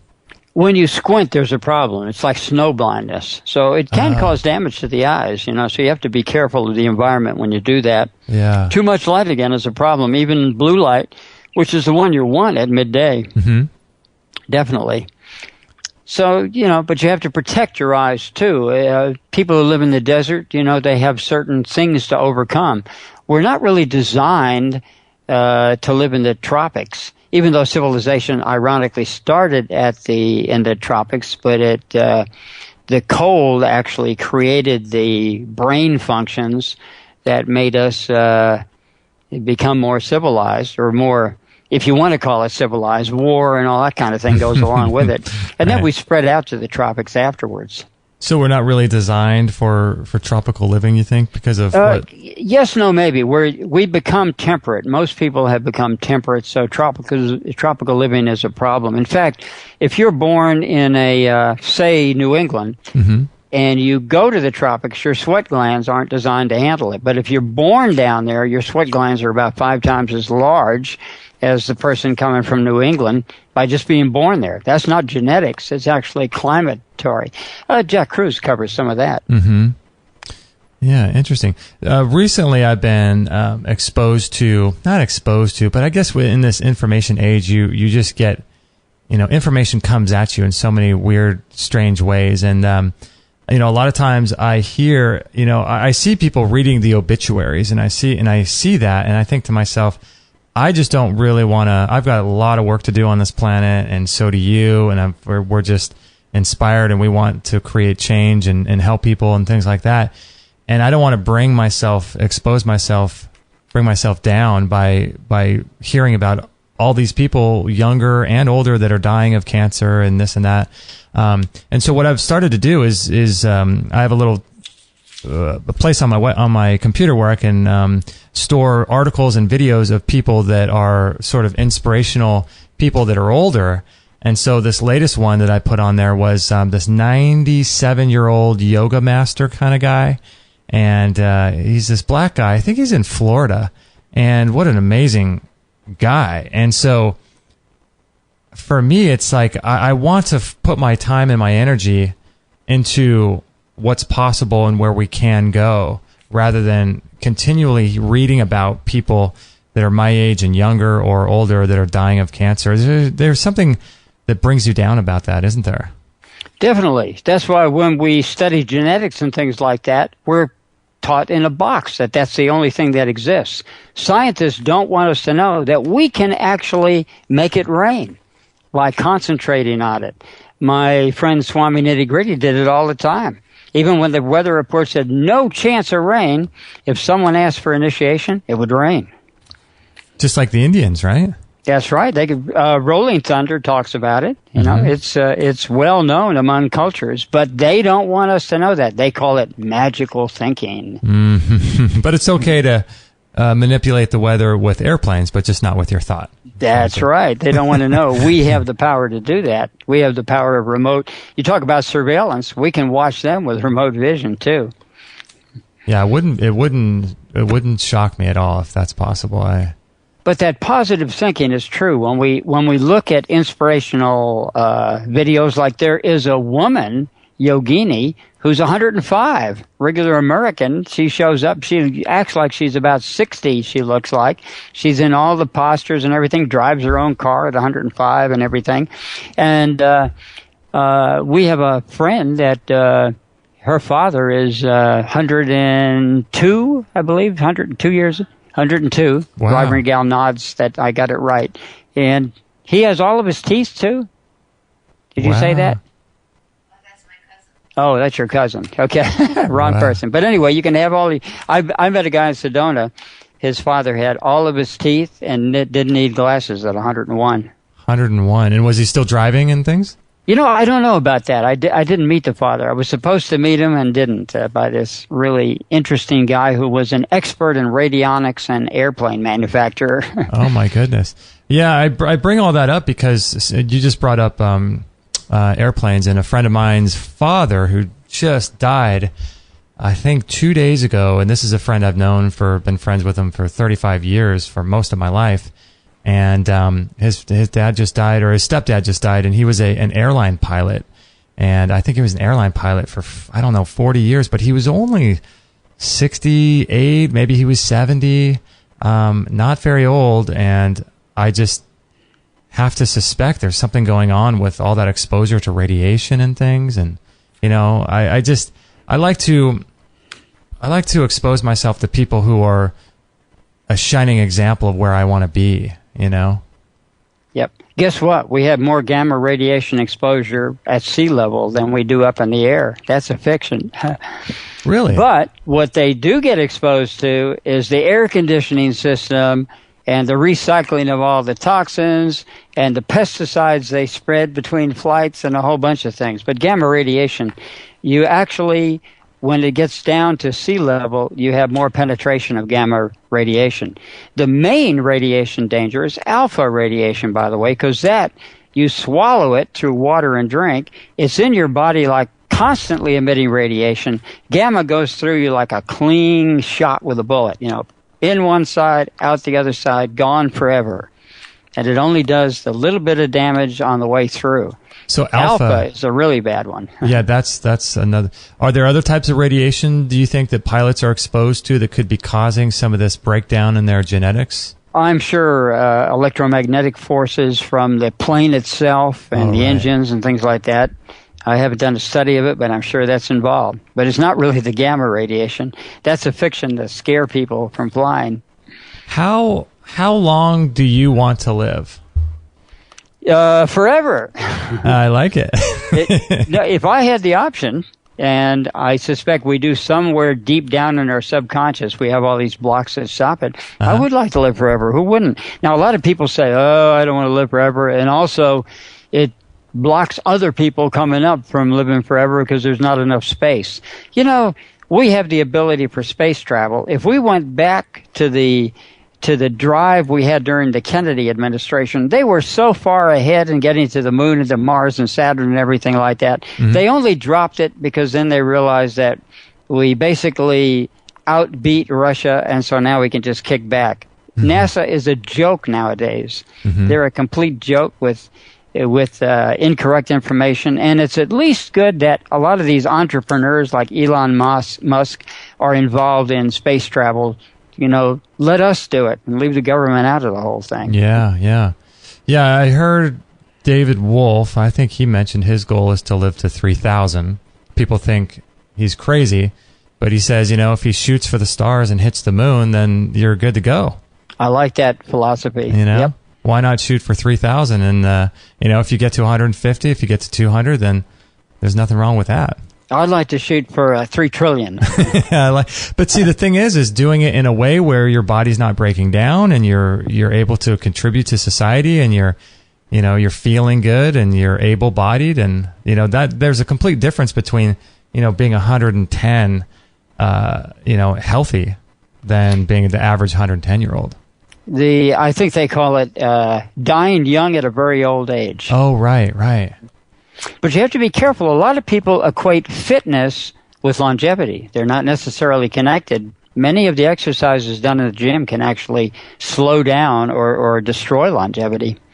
Particularly repetitive exercises. When they tell you to do concentration curls, you can actually shorten your life. You don't necessarily have to do it. Yeah. Attitude can cut in. Because a lot of these exercises are so unnatural when you think about a bench press, at least with like a deadlift, you're lifting something off the ground. That's a little bit more natural, but something like a bench press is, where in our evolution have we ever done something like that, you know? True. No, a bench press is okay as long as you vary the way you move it each time. If you do it exactly in order, the torque plus the repetition puts stress into the body. Mm-hmm. But if you do it slightly different each way, and even turn your neck for one side or another, or turn your feet to different directions, the stress isn't contained in the body, and then you gain not only muscle, but you gain strength and resilience that goes into that. Yeah, I've been doing more push-ups lately with a weighted vest, and I find that to be a little bit better than a bench press. The bench press obviously gives you better results, but it all depends on what kind of results people want. Do they want to be big and strong, or do they want to be, is it possible to be just a little bit less big but way healthier, and, that kind of thing. So Tarzan didn't need a gym. I know, right? There you go. Yeah. One of the things that helps is brachiation, swinging through the trees. You know those little gym things you get at the park where you go from rung to rung and swing? Yeah, those are very, very good for people. Yeah. They also expand the lungs, and of course the lungs are very involved in our longevity. Yeah, and it's not a repetitive exercise either. It's a dynamic, and it's always different because you never know which way your body's going to swing. And yep, they would help kids if they actually made them different spacings. They have exactly the same spacing, but you can do that by going 2 rungs to 1 rung and swing side to the side and things like that. But it would be good if someone actually puts one for physical fitness, a long one that goes like 100 feet, and they have them spaced differently. So you have a long reach, a very short reach, and different reaches. Are you familiar with a guy named Ben Greenfield? I've heard that name, but can't think of where. He's a popular kind of health guy. He does like a lot of, hacking and biohacking and that kind of stuff. But he's got a house up in, I think it's somewhere in Washington State. But he's got this whole backyard. He lives right next to a forest, I guess, and he's got a whole backyard gym where it's all of these dynamic movements. And I think he has one of those things you were talking about, where you can swing across, and it's just a great way to. It seems like such a great natural way to exercise. It's not repetitive, like these repetitive movements we all do. I visited a chiropractor once, and he had one of those ladders set up with gravity boots, so he could swing to either side and hang on backwards or forward. Oh my gosh! On either run. That was a lot of fun. Whoa! Brought out the kid in me. Yeah, that's so cool. That's so fun. So where can people learn more? Is Solar Timing the main website that you are working with these days? SolarTiming.com. That's the main one. And they can email me at adam@solartiming.com. Oh, cool. If they email me at SunSync, SunSync is the one-time charge, but some people get me there, and then I don't see those emails. They come to me from India in a circuitous route through about 3 or 4 people, so I don't get them for sometimes a couple of weeks. Oh, wow. Well, AdamSolarTiming.com, sometimes I'll even answer them within an hour or two, and at the most about 24 hours. Wow, you are on top of it. Yeah. Too much time on the computer, actually. Yeah. What do you do to mitigate that? Do you do a standing desk, or do you get up every now and then? How do you mitigate the time sitting? I get up a lot. You get up a lot? I get up a lot to make sure, because the sitting like that is not conducive to one's health. How often do you, if you are sitting, how often do you get up? Is it like every half hour, 20 minutes kind of thing, or?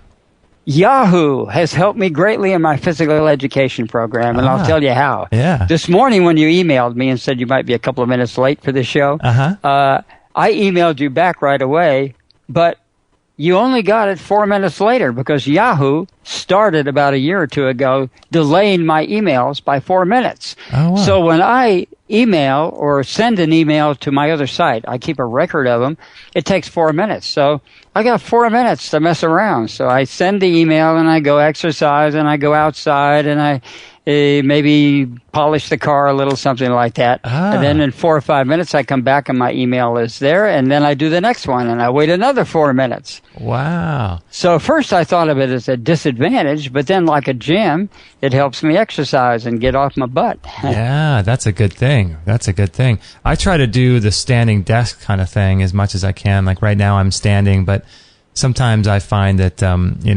it's difficult on my knee. And on my feet, but I try to go back and forth as much as I can. Yep. It is too much standing. We're designed to walk, not stand. When we stand at attention, it actually can pool blood into our feet and out of our brain. So it's not good for our intelligence either. Walking is the best, of course. Now, if we could be using our cell phone while we walk, I suppose that would be the ultimate, huh? Well, one of the things too, I'm curious about, but I don't want to really pull the trigger on it, is one of those, they have those little treadmills that are nice and sort of flat, and you can walk and work at the same time. But I don't really want to be exposed to. Those things I'm sure put off a lot of EMF, don't they? They do. Yeah, I wouldn't have one of those. It might be okay if you're doing like a 20-minute run and it's raining outside and you don't want to run outside for some reason. But if I were to walk, the benefits are great if you're walking for 8 hours or more if you're working. But I don't know if I'd want to be exposed to EMF if I'm going to be, if it's going to be 8 hours a day like that. Yeah, it's a lot. Even worse than gyms, because gyms tend to have all that EMF anyway, So. Yeah. Plus their machinery. I'm not a big fan of it. I don't think, I think the radiation is overrated for its potential for harm, as long as you're eating healthy and you're doing other healthy things. Mm-hmm. But it is a factor, without a doubt. I stand on aluminum foil for a certain amount of time after being on a computer. We have no Wi-Fi in this place, and we have everything is cords here. Right. That's how we have our phones. I don't have a cell phone. Kate does, but all of our phones are hardwired, corded. We keep one cell phone for emergencies that we bring with us, like when we go to the farmer's market in case we have a flat tire or something. Oh, right. Actually need it, but otherwise we don't use it. And it's Vibrant Gal's phone, and she sometimes people think that that's her number, and they call that number, and she may not answer for 2 or 3 weeks. She only uses it to keep the battery from sort of dying. whatever. Yeah. Yeah, I suspect a lot of people write in and they ask about the EMF that's coming from the sauna that we sell. And any electrical device, like a Vitamix or a juicer, all these things put off EMF. And I often just sort of chuckle people's concern. Some people are very electromagnetically sensitive, and but for the average person, when I've tested it, it only comes up to about knee high, about the bottom of the chair. But it's just interesting that we're willing to sort of be exposed to EMF by sitting at a computer all day, or to using a cell phone, things like that. But there's very little that comes off of the sauna, and I think the benefit far outweighs what little you get exposed to. That's just my opinion. Yep. Well, the distance makes a difference too. It's only right by the plug that you usually get most of the EMF there, and you will often get more from a computer. Laptops are a little better, but a lot of times you don't know. Unless you have a testing device, whatever they call that meter. You can get them for a good one, maybe for a couple of $100. Then you don't know for sure. Having a microwave tower, it can be just as bad to have one of those switches, where you can switch it off in one place and then switch it back on in another location. If those aren't grounded, you'll get more radiation than you get by living next to a tower. Wow. Transmission tower. So there's all those little tricks. And with a gauge, I've been threatening to get one for a long time since I've seen them in operation. I met a guy in, Santa Fe that tested it, and he went around the room, and you'd be surprised where the radiation was coming from. One light, fluorescent light above would give it. If you were below it, you would get highly irradiated. Another one, for some reason, wouldn't. And you could go all around the room and the windows and everything and see where the radiation was coming from and know where not to put your head when you lie down with the bed. Even microwave ovens, the back side of them, if you have a kitchen and the back side of it is facing the wall, when someone uses that, you're getting ionic radiation then. Yeah, I think those things are called tri-fields. We have one of those things, and I tested this whole house before we moved into it, and yeah, it's just fascinating. You start seeing where all this radiation is coming from, and there's a new documentary that we're hopefully going to have some of the people on that are making the documentary. It's called Generation Zapped, I think it's called, and I think they're just starting to do a final round of funding to get the final production work done on it. But I'm really interested because I think that light and radiation are some of the biggest issues that people are having. Issues. Huge. Blue light is almost the devil at night, Yeah, when I have that flux on my computer and I switch it from whatever it is for the evening session, if I have to turn it off for an hour or turn it off just to do something in Photoshop for color on a photo or something, I'll turn it on, and whenever I do that, I put my orange glasses on just to block it, just to get the color right on the photo and then go back to it being on. But my goodness, it's so offensive. It's like it turns on, and I cannot believe that I look at that in the daytime. It's so bizarre. I know. I've gotten so used to it at night now with the Flex program. Yeah, it's great, isn't it? Works really well, yeah. Because that blue light sets our internal clocks. So the blue and green somewhat, and violet somewhat sets that clock. Your so-called infragreen colors, red, orange, and yellow don't. So we pretty much have this place wired with yellow bulbs for reading and red bulbs for sitting. A psychedelic household.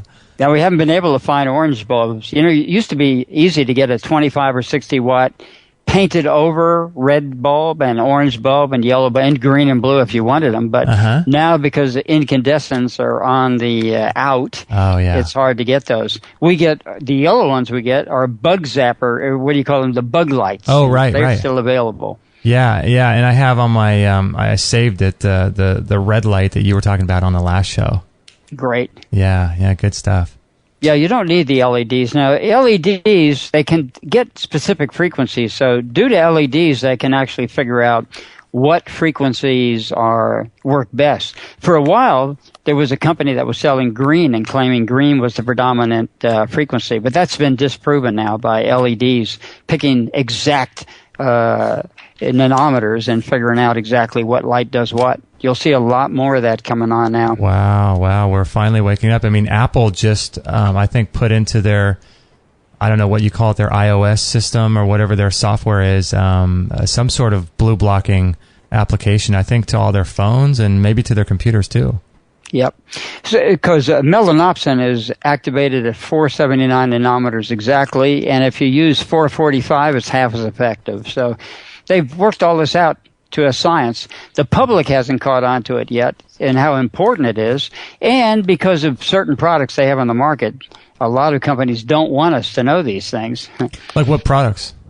Well, LEDs. You know, you have to have right. exact frequencies to do exact things at certain times of the day. So they don't want to scare people. It makes them, if you see all these list of ingredients on things, it scares some people off.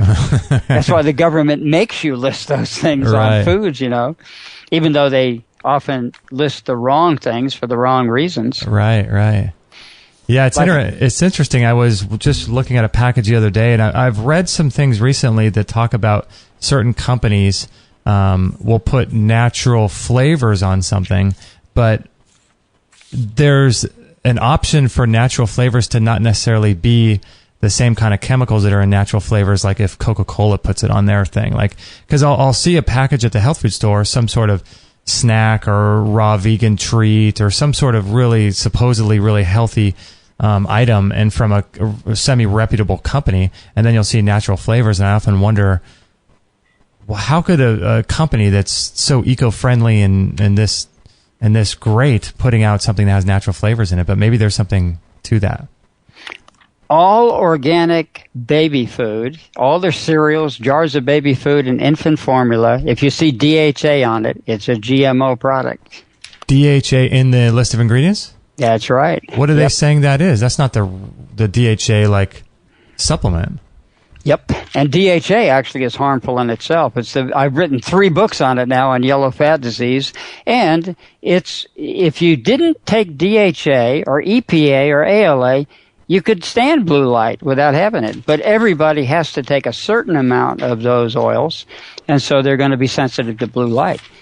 But that's what makes you sensitive, is the polyunsaturated omega-3 oils. Oh, my goodness. And, of course, this is a place where I diverge widely from Jack Kruse. He's recommending DHA as being a health food. But here's how you find it. If you look up DHA on the Internet, all you're going to find is rosy stuff. It does this. It's good for inflammation. It's good for heart, on and on. Right. But if you turn the card around and put in yellow fat disease, steatitis, stiff lamb disease, and all the about 100 terms they have to divide it up so you don't know it's the same disease, then you'll find a whole other story on DHA, EPA, and ALA. A whole other story. Yellow fat disease is a very real thing. I've written 3 books on it, and I keep finding new information, but I'm suppressing myself to write that 4th book. I'm done with yellow fat. Yeah, 3 books on that. So what are you going to do with all this information you're finding?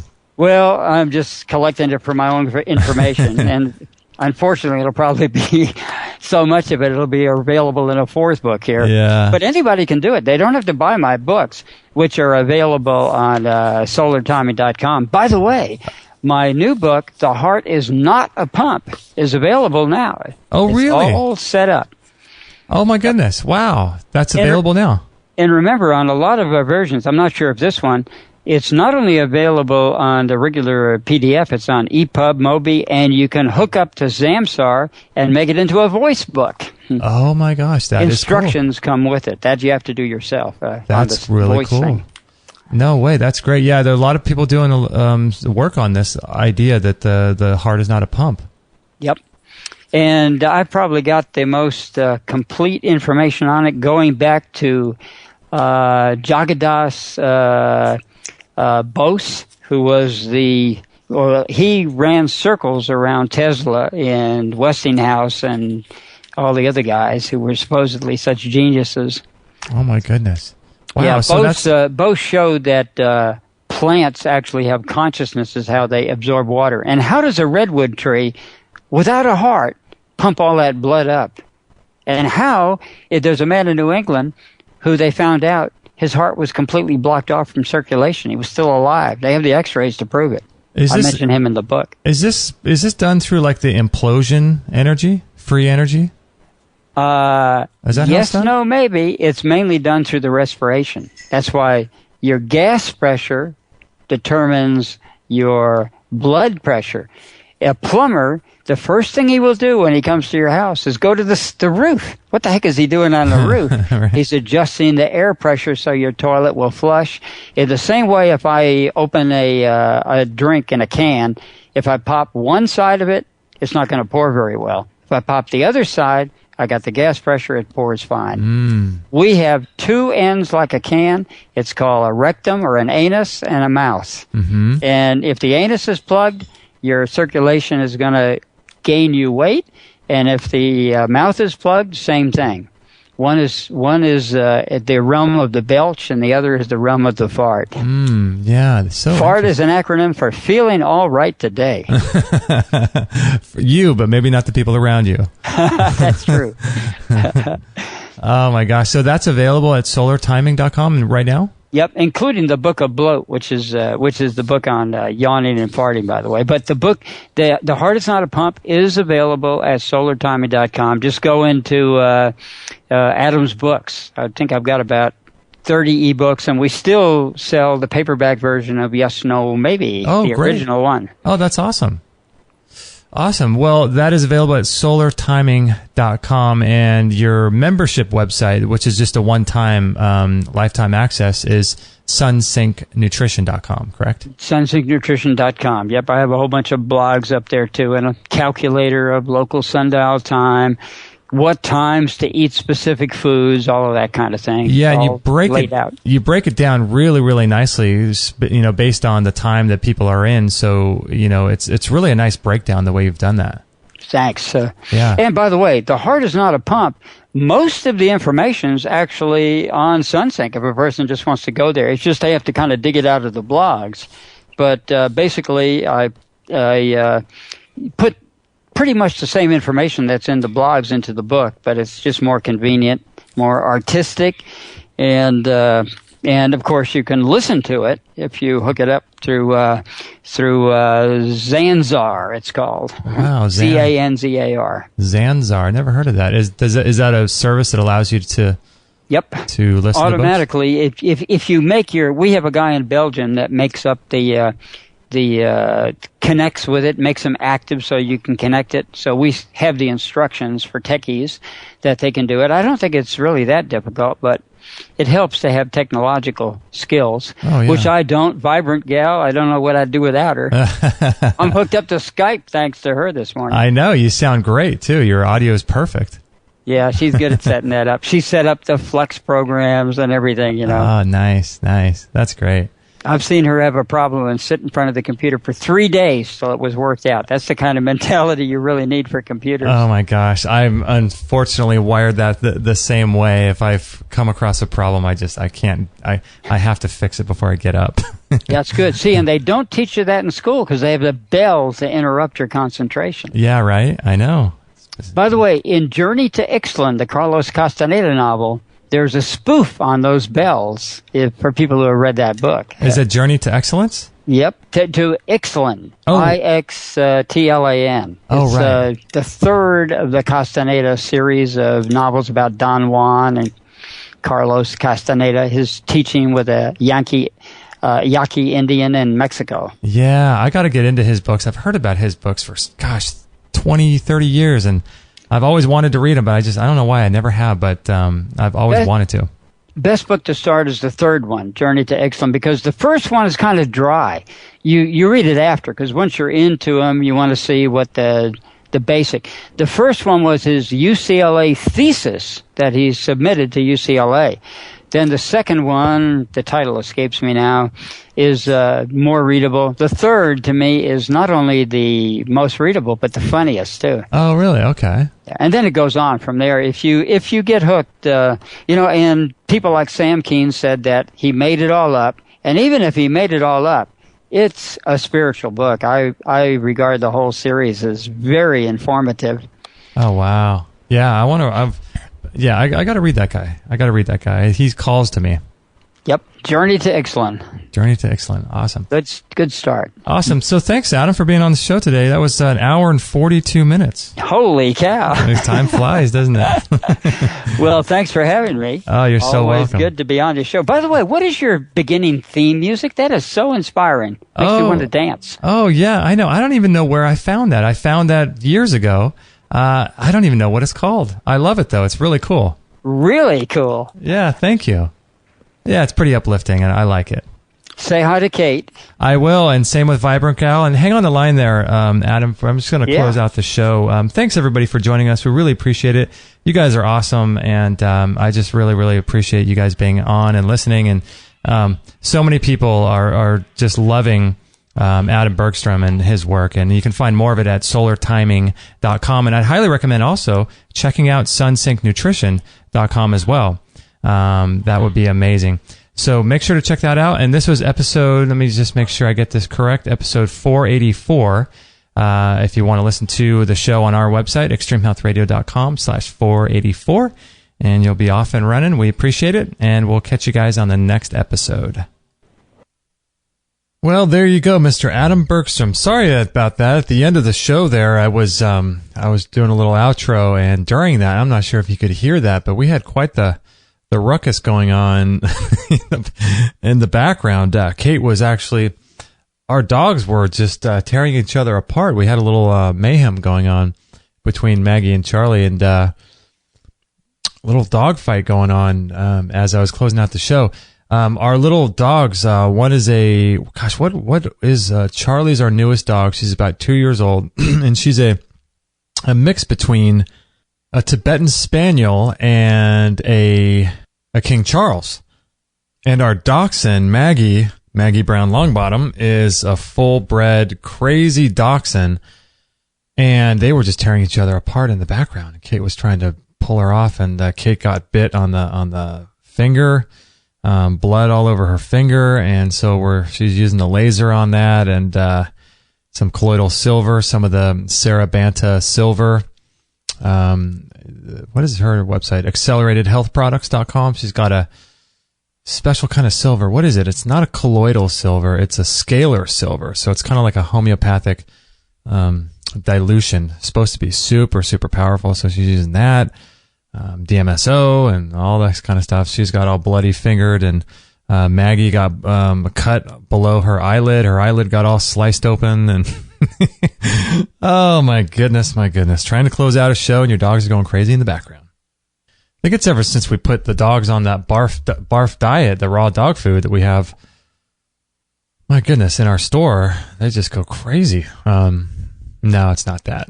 Maggie's just crazy. She's too purebred, I think. She's just too pure, and she's a crazy dog. If you guys have dachshunds, you probably know what I'm talking about, but some dachshunds are nice, some dachshunds are crazy, and Maggie is absolutely crazy.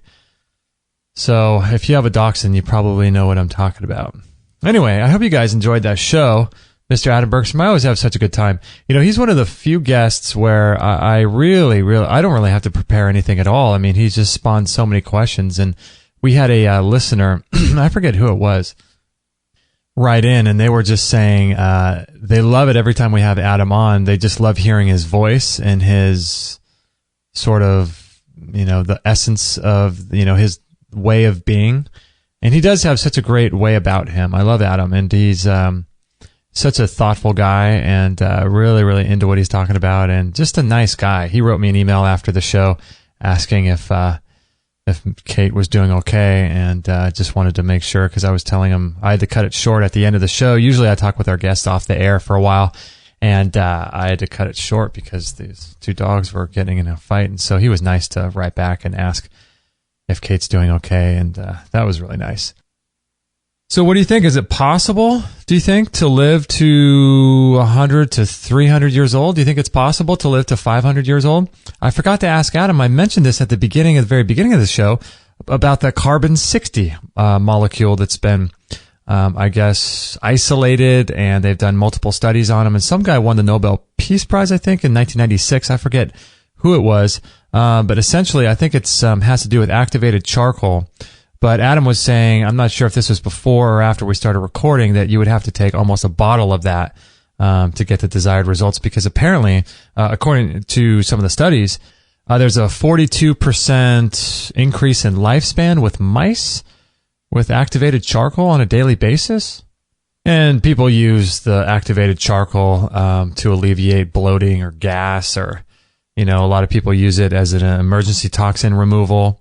If you swallow some toxic chemical or something like that. And people use it for like water filtration. Activated charcoal has a million uses, but there's all kinds of studies going on right now of its anti-aging and longevity correlation. And so, but Adam was saying something before the show, and next time we have him on, I'll have to have him expound a little bit more about the activated charcoal, because he was saying there's some tie-in with cancer taking too much of it. I'm not sure what it was. So, I thought that was a really interesting show. I love Adam. I love his work. If you guys are interested in him, you can learn more about him at solartiming.com, as well as sunsyncnutrition.com, which I highly recommend you check out. It is well worth the money to be involved in his $99 1-year program, because he's just got such a great breakdown of all of his materials there. And I think it comes as a phone app too. I have to ask him about that. I don't have a cell phone, so I don't know, but fascinating guy. One of the more fascinating people we have on our show, for sure. And I'm curious if you guys think that. Do you think he's as fascinating as anybody else? I really love talking with him. He's got so much information, so much unique information that he pulls out of nowhere. I'm not sure where he gets this stuff. Maybe on page 28 of his Google search results or something. But this is something that I've been really thinking about lately. I'm not sure if you guys have too, but the idea of the blue light, and I've really been affected by that show we did with Dr. Cruz, and we're going to have him on again as well. But using light in a specific way, because Kate and I were talking about that. I think I mentioned this during the show about, what if everyone's health and disease issues are just simply caused by wearing sunglasses, or maybe exposure to blue light during times when we're not supposed to be? What if that's really the cause, more so than the food we eat or the amount of exercise? I mean, think about that. Think about how crazy that would be if in 30, 40 years we found out that people are dying and getting sick, not because of the food that we're eating or the amount of exercise we're getting or not getting, but our lack of exposure to the full spectrum light that we would get from being outside, the far infrared rays of the sun, and getting that full spectrum light during the day. Lack of exposure to that, and more exposure to these fluorescent LED bulbs or the fluorescent light bulbs that you see. What if that alone is the actual cause of our getting sick and the breakdown of our genetic structure, the inability for our mitochondria to control genetic expression? I mean, what if that's really the reason? I mean, gosh, that would not surprise me. Would it surprise you if that were the reason we're getting sick? I mean, I understand food is a huge role, and I was listening to something recently about food, and this person was saying that our body does not run on. Actually, let's see. How did he word this? He worded this in a unique way. Oh, he asked the question. He said, "Which of the 3 macronutrients does our body derive energy from?" And he said, obviously fats, protein, or carbohydrates / sugar. And that was the question. He said, okay, which of these 3 macronutrients does our body derive energy from? And everyone gives different answers. Of course, the ketogenic people say fat, and then the 30 bananas a day people are going to say sugar, carbohydrates, all these things. But what he was saying is the answer is actually none. Our body does not need food. And everyone was kind of like, what are you talking about? A lot of people are probably talking about or thinking about, breatharians or something like that. But what he said was, he qualified it and said,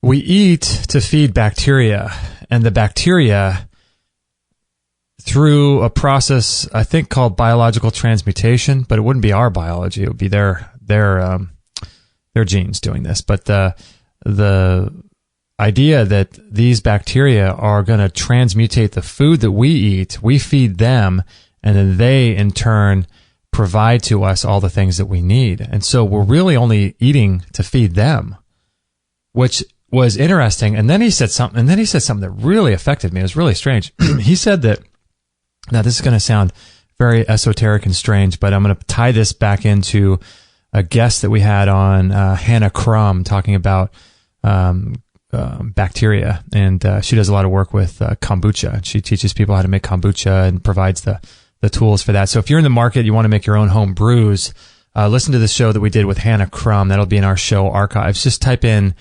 H-A-N-N-A-H, I think. Last name, is it C-R-U-M or K-R-U-M?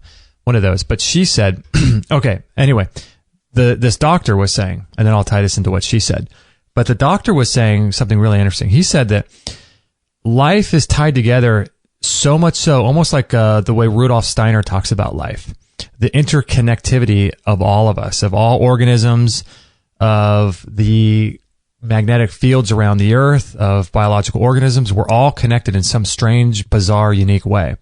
And so he was saying that if people have dogs, for example, the dog will go out and go to the backyard, this has actually been happening to us lately, which has been really weird that I heard this right after the couple days our dogs have been doing this. But they'll go out into the backyard and they'll chew up the dirt, or they'll chew in the garden, or they'll go around and specifically to go out and get bacteria, and then they'll come and lick your face to give that bacteria to you.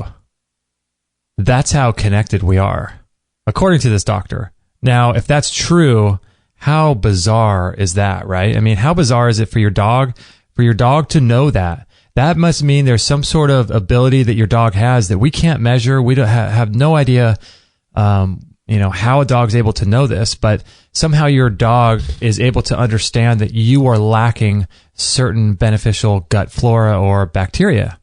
And so what they'll do is they'll go out into the backyard, start digging up the dirt, and then they'll come in and then lick your face, which is exactly what our dogs have been doing lately. It's so crazy. So, a lot of people will say, you know what? You can't prove that, blah, blah, blah. But I like to live in a world where everything's possible. And you live in a world where everything's connected and all of this stuff is a possibility. It's on the table, right? Now, science can't prove what this doctor was saying. I think his last name was Bush, like George W. Bush, our American president. I think his last name was, Stuart Bush. I forget. It was a YouTube video. And he was going on and on about this, about that's how interconnected we all are. So circumstances will happen in your life in order for the circumstance to draw out or to give to you something that you need in the moment, which is so crazy that would be the case. And get this. So Hannah Crum, so that immediately reminded me of the interview that we had with Hannah Crum. And she was talking about, you ever get to that point where, let's say you're doing dishes or you're doing something with your back turned, and you're living with someone or whatever, and you're doing dishes and you just have that creepy, weird feeling that someone's behind you? You ever get that? Like someone's looking at you, or it's weird, right? Like you have this weird feeling that someone's watching you. And then you turn around. Maybe you're listening to this right now and you actually turn around. That would be, if that happens to you, email me and let me know if that happens. But it's just weird, right? You get to the point where you look around and, no one's there, right? But maybe there is somebody there. Maybe there's, a past soul, a soul that's, a disembodied entity or of some kind or something like that. But in any event, so you get this weird feeling in your gut, right? And then you turn around and someone's there. Or you're thinking about your boyfriend, your girlfriend, or a friend of yours, or your parent, or a brother or sister. You're thinking about them, and then all of a sudden they call. That's all happened to us, right? So in a very reductionist scientific world, we could all just say, yeah, it's just random chance, right? But if you live in a world that's all figured out and scientific, then it's just, to me, it just is not that fun. And there is an interesting documentary that I just got turned on to. Let me find it really quickly here. I have a file on my computer where I keep all these documentaries that I usually watch during when I sit in the sauna. Yeah, that's right. It's called Scientism Exposed. So I'm going to watch that as soon as I can. Scientism Exposed. But anyway, scientists will say, oh, that's just random chance and blah, blah, blah, right? But what Hannah Crum was saying, it's that gut intuition, right? You have someone tell you something, you get off on the freeway, or you make some decision where you don't know why you're making it, but really the reason why you're making it is just because it's a gut thing, right? You just feel like, oh, maybe I should make a right on this street, or maybe I should avoid walking down this alley, or I don't like that person. That person, there's something off with that person, right? And in the same way, that sixth sense that we have with someone being behind us, what she was saying was that our bacteria in our gut is communicating in some Rudolf Steiner bizarre kind of way with the gut bacteria in the other person. And it's communicating back and forth at a speed and a level that we're not able to fully understand yet. And that's what she was saying was this gut feeling, I got this weird intuition, right? And so she was correlating that to the amount of beneficial bacteria that we have in our guts. And so I just found that all to be really, really fascinating. And for that doctor to talk about that, I thought was really interesting, about how the dogs will go seek out a place and dig a hole in your backyard in order to get this beneficial bacteria and then lick you on the face. I mean, it's so bizarre, because this has actually been happening to us the last few days. And then, of course, I mean, what are the chances that I hear that, right? Our dogs have been digging in the backyard. They never dig. In the last 3 or 4 days, they've been doing it. And then right afterwards, I'll usually take my rebounder outside, excuse me, and I'll do my workouts outside. And then I'll do my rebounder at the end, which I love to do because, you get that lactic acid buildup, you get the stress on your muscles and joints, and then you get to just sort of flush it all out by doing some rebounding. And so anyway, I'll let the dogs out in the backyard during that time, and they'll be digging holes and they'll be doing all these things, and then I'll let them back in. And then they just have this incessant desire to lick my cheek, all night long.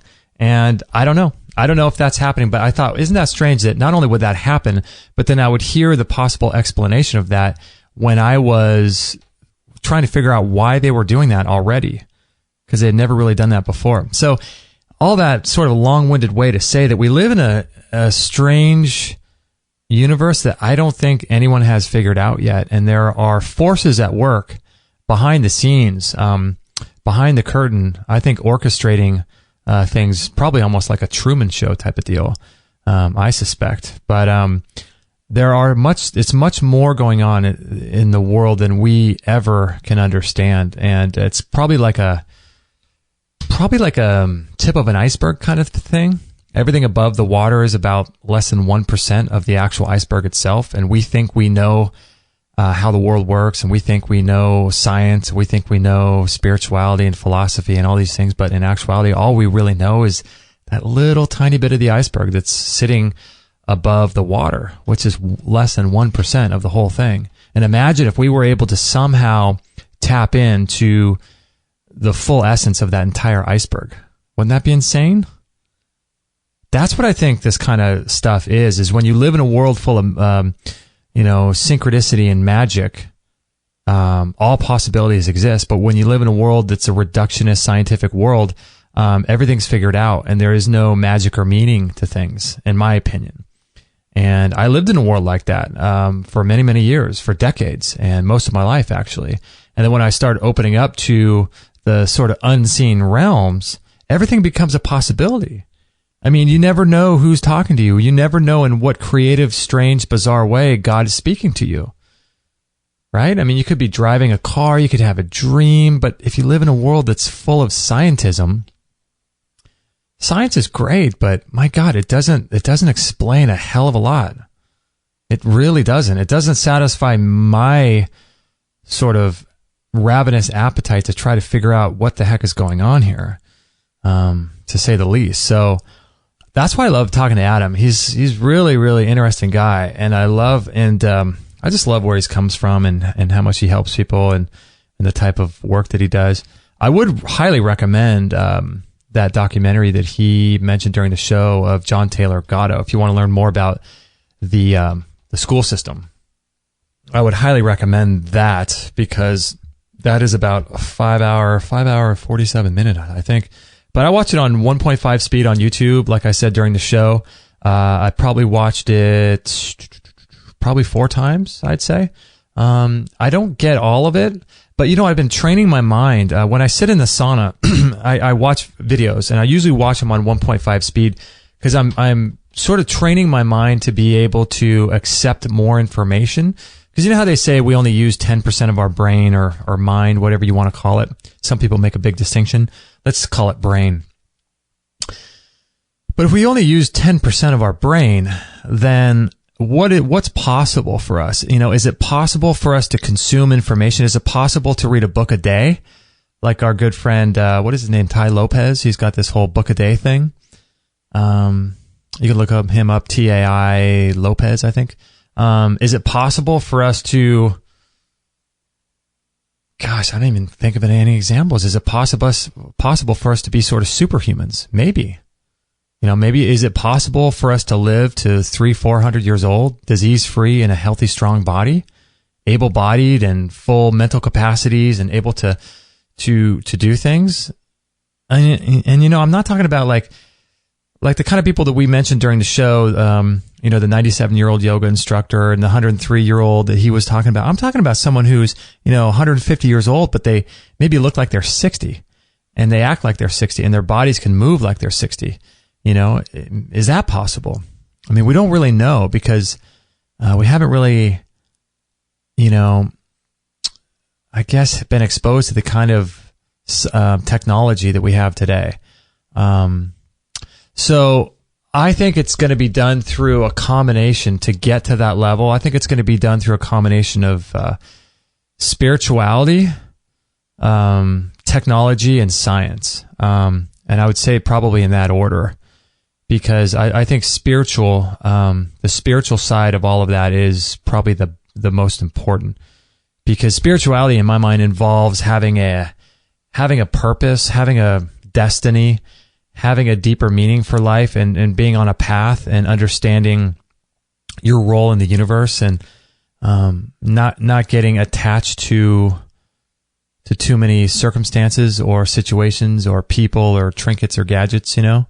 The spiritual path is, I think, by far the most important single reason why we're going through this evolution of our corporeal nature. I think that's the reason why we have these bodies, in order to feel a certain thing, like a pain or a joy or some emotion. Is you can only have that if you're embodied in a physical body, right? So, like, for example, a spirit, has a hard time feeling pain, I would imagine. So that's why we have these bodies, is to grow. The whole idea is a spiritual pursuit. And that's one of the things that I think that people don't really realize, that this whole path of nutrition and health and, some of our family members, it's really interesting because they just, they don't know what we do, and it's really challenging. They're just on a completely different level than I am, and that you are probably listening. And our friends and family just don't get what we do at all. And I don't expect them to, I really don't. Like, here's an example. Kate's dad, when I first started the show, maybe not first started, maybe I was doing it for about a year, and he was just super surprised. And he said to me once, so you have enough people to talk about? There's enough topics to cover in what you're doing? And he was expecting me to say no, because really in his mind, if we're talking about, I don't know what he thinks we do, but if we're talking about the food pyramid or weight loss, really there's not a whole lot to talk about, right? But there's so many different angles on not only what kind of diet we could eat, but also there's a ton of different angles on conditions people have, right? So we have this ability, I think, to transcend all of this. And this is really what our health, disease, lack of disease or any of these things are for us. We're here on this earth to somehow grow in a spiritual, emotional level, right? That's why we're here. And so that's why we have our bodies. And our bodies should be something that our soul and our spirit is happy to live in. And so the use of food and nutrition and diet really is a spiritual pursuit, I think. when you knock it all back, it doesn't really matter if you're following a paleo, following a primal, following a, oh gosh, what is their ketogenic diet, the raw fruit diet, all these things that the people have, it's all really designed to get us to grow spiritually. That's what it's all about. And the food is just a tool to help you get there. And that's been for me, for my life. I can definitely say that's the case. I've always been someone who's been really interested in what's going on in the world, trying to make sense of what I hear in the news and what's presented to me, and I'm trying to make sense of it all. And I've always been someone who's been deeply philosophical and deeply religious at times, now mostly spiritual. And, these subjects, these deeper subjects of why we're here, what are we doing here? What sense can you make of a child getting, leukemia and dying at 6 years old? I mean, what sense does that make, right? And all of these sort of things that I've been exposed to my whole life, I've really, really always tried to figure out what's going on with all this stuff, right? So in my life, I've used nutrition as a way to tackle some of these other sort of spiritual pursuits or personal development pursuits. I don't know what you want to call it. Because I think personal development is key too. I mean, that's a whole part of spiritual growth, personal development and becoming someone better than you were yesterday. I mean, that's essentially what we're trying to do, right? Whether it's getting rid of a disease or overcoming some sort of health challenge, or whether it's just trying to have more energy or lose a couple pounds, really we're trying to be someone better than we were yesterday. And I don't see why we would just let that sit at the physical level. So if I'm better than I was yesterday physically, maybe internally I am, but maybe you could see it. Maybe I've lost a couple pounds, or maybe I've whatever. I don't know why. For me, I always just continue to take things. I keep going down the rabbit hole, keep trying to figure out what's going on, and keep seeing how things are interrelated and interconnected. So if I'm better than I was yesterday physically, well, how am I better today than yesterday spiritually? Or how am I better yesterday than I was emotionally? Or, am I a better husband today? Am I better son today? Am I better, whatever you want to call it, worker? Or how am I detaching and learning to learn my spiritual lessons? Is that possible? And how am I doing with that? And so this is what the whole diet piece comes in. It allows all of us to be able to go to these deeper levels, I think, at least for me. I don't know about you. I'm sure with you as well, but it allows me to really get to the deeper level like that. And when you flood your body with minerals and oxygen, and you take care of yourself, you feel good, you have this sense of pride, but yet detachment because you're not your body. So it's this weird balance of, not being too overly focused on cleansing and detoxification and taking care of yourself, but also realizing that you don't want to trash your body either. So there's some sort of connection with your soul to your body, but you don't want to be too attached. So it's like this ever changing balance, this teeter-totter, where you're detaching from the things of this physical world, but then you're also doing things on a physical level that supports you. And there's this yin-yang balance going on all the time. And ultimately, all of it, everything we're doing here is spiritual. It just happens to be wrapped up in particular dietary protocols, some of the work that Adam does, all of this stuff. It's all really effectively a spiritual practice and a spiritual pursuit. Now, that kind of begs the question, why do we want to live so long, right? Are we doing this because we're afraid to die? And if that's the case, then food and nutrition brings up an interesting spiritual, emotional question that we need to grapple with, right? Are we doing this because we are afraid of contracting a disease, or we're afraid of coming down with the diagnosis of cancer, or are we afraid of blah, blah, blah, seeing, being an older person and sort of not having your wits about you? And so then you got to ask yourself deeper questions. Okay, well, am I running away from something, or am I running towards something? So then again, regardless, it still becomes a spiritual pursuit, right? So then, you got to get doing your spiritual practices. Like I talked today, I love to do the Qigong and the meditation. I haven't meditated in, golly, it's been a while. I think we moved into the house. Probably it's been about a month, and I miss it. So essentially, all of these things become a spiritual practice, and I'm going to get back to meditating because I just love it so much, and it reveals so much about you, about your stresses and your mind and your relationship to your body and attachments and focus and awareness and breathing.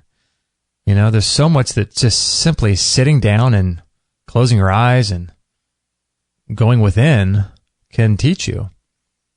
And I find it's so bizarre. It's so bizarre. I mean, it would make sense that I got involved in nutrition because I had all this sort of desire in my life always, but I never really had a framework with which to allow it to be the foundation of my springboard, where I can use this as a springboard to grow deeper. And so it's interesting that this whole diet piece is part of my spiritual pursuit, because most people don't put two and two together. You know, I noticed that when I was a hardcore Christian, that there's a big breakdown between spiritual pursuits and diet and the connectedness between the two. And it really kind of baffled me for many years, but I understand it now.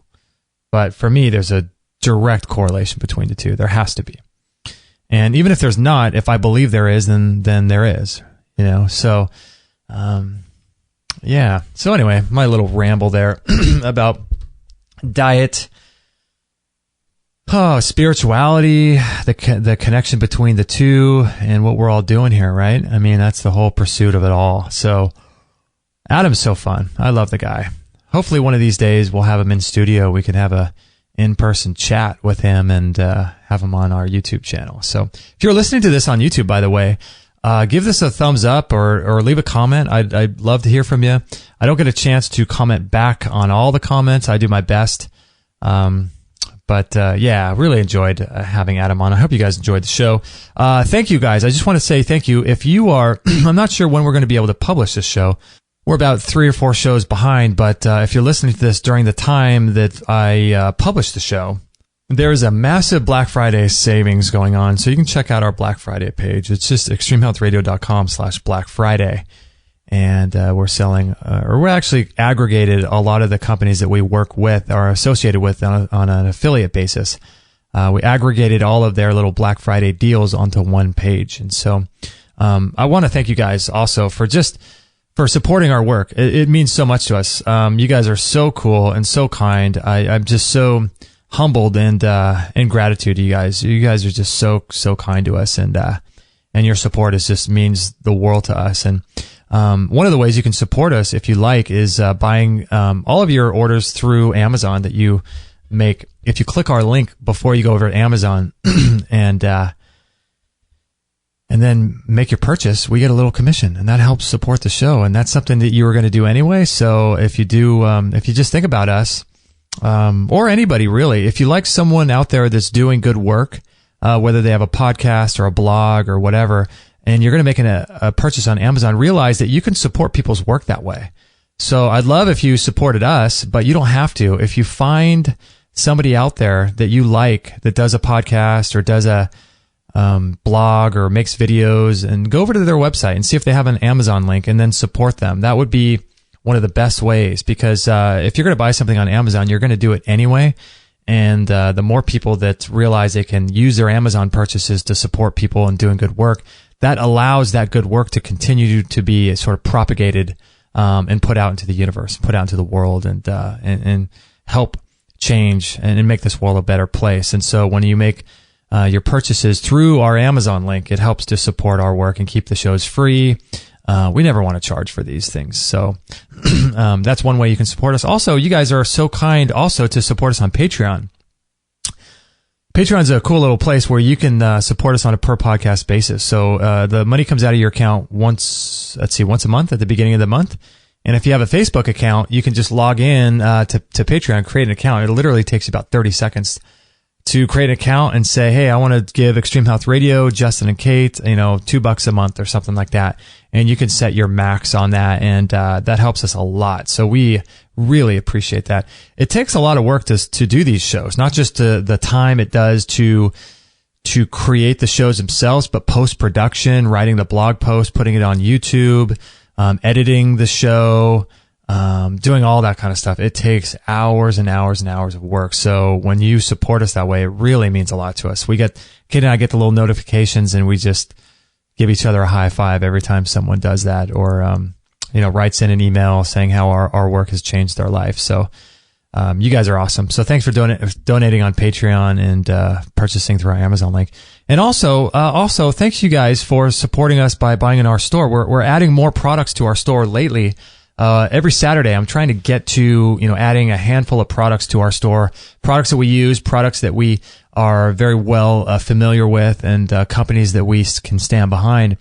And so checking back to our store, anytime you're going to make a big purchase, like for a juicer or something like that, go over to our store and see if you can click through one of our links. And if you do that, it helps support the work. You'll get taken off to that product's website. And when you make the purchase, it gives us a little commission. And that's a great way to support us. So it's cool because that way you don't have to really change anything that you're doing. Anytime you make a purchase online, just think about who you like and if they have a affiliate program, and if you could support somebody with your purchase, I'm telling you, that really helps us. It really does. And you guys are so kind to remember to do that. So thank you for all your Amazon purchases, and thank you mostly to you guys for just writing in and listening and sharing our stuff on Facebook. I'm so humbled.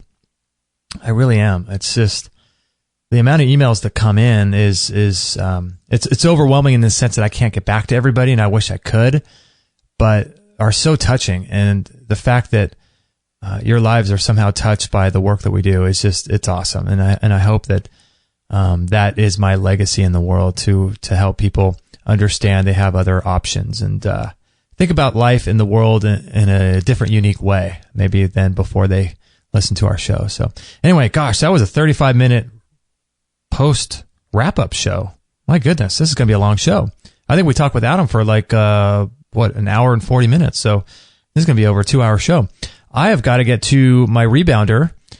Kate just went up to visit her sister in Long Beach. So I've got the house to myself, and I'm going to get on the rebounder here as soon as I'm wrapped up with this. I'm going to drink my 2 raw eggs that I do every day. Crack those eggs open and drink those Rocky Balboa style. And then I'm going to get on rebounder, and then I'm going to do the sauna. I've got a lot to do here, actually. Hopefully pet the dogs and see if their wounds are their wounds are healing up there.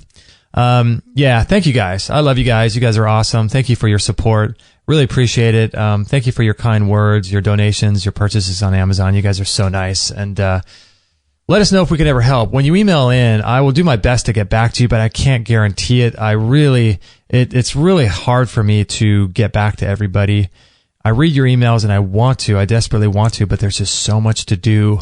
If I were to respond to everybody, I wouldn't be able to continue to do the show. So it's just kind of this balance that I'm trying to. It's a challenging time in today's world, isn't it? You got so many people writing emails and so many things going on. People are busier than ever, and it's bizarre, isn't it? Super bizarre. But there's no other time than I'd rather be living in, because it's the best of times and it's the worst of times, and everything is possible. All information is possible. All information is able to be accessed. We have the best superfoods. We have the best herbs. We have the best access to everything. We understand more now in the history of the world than we ever have ever. It's an amazing time to be alive, and it's an amazing time to be able to find what it is you're passionate about and do something in that direction and make the world a better place. And this is a great time. So I should wrap up here. I'm rambling now. Love you guys. Let us know if we can ever help, and we'll catch you guys on the next show. No material on this blog is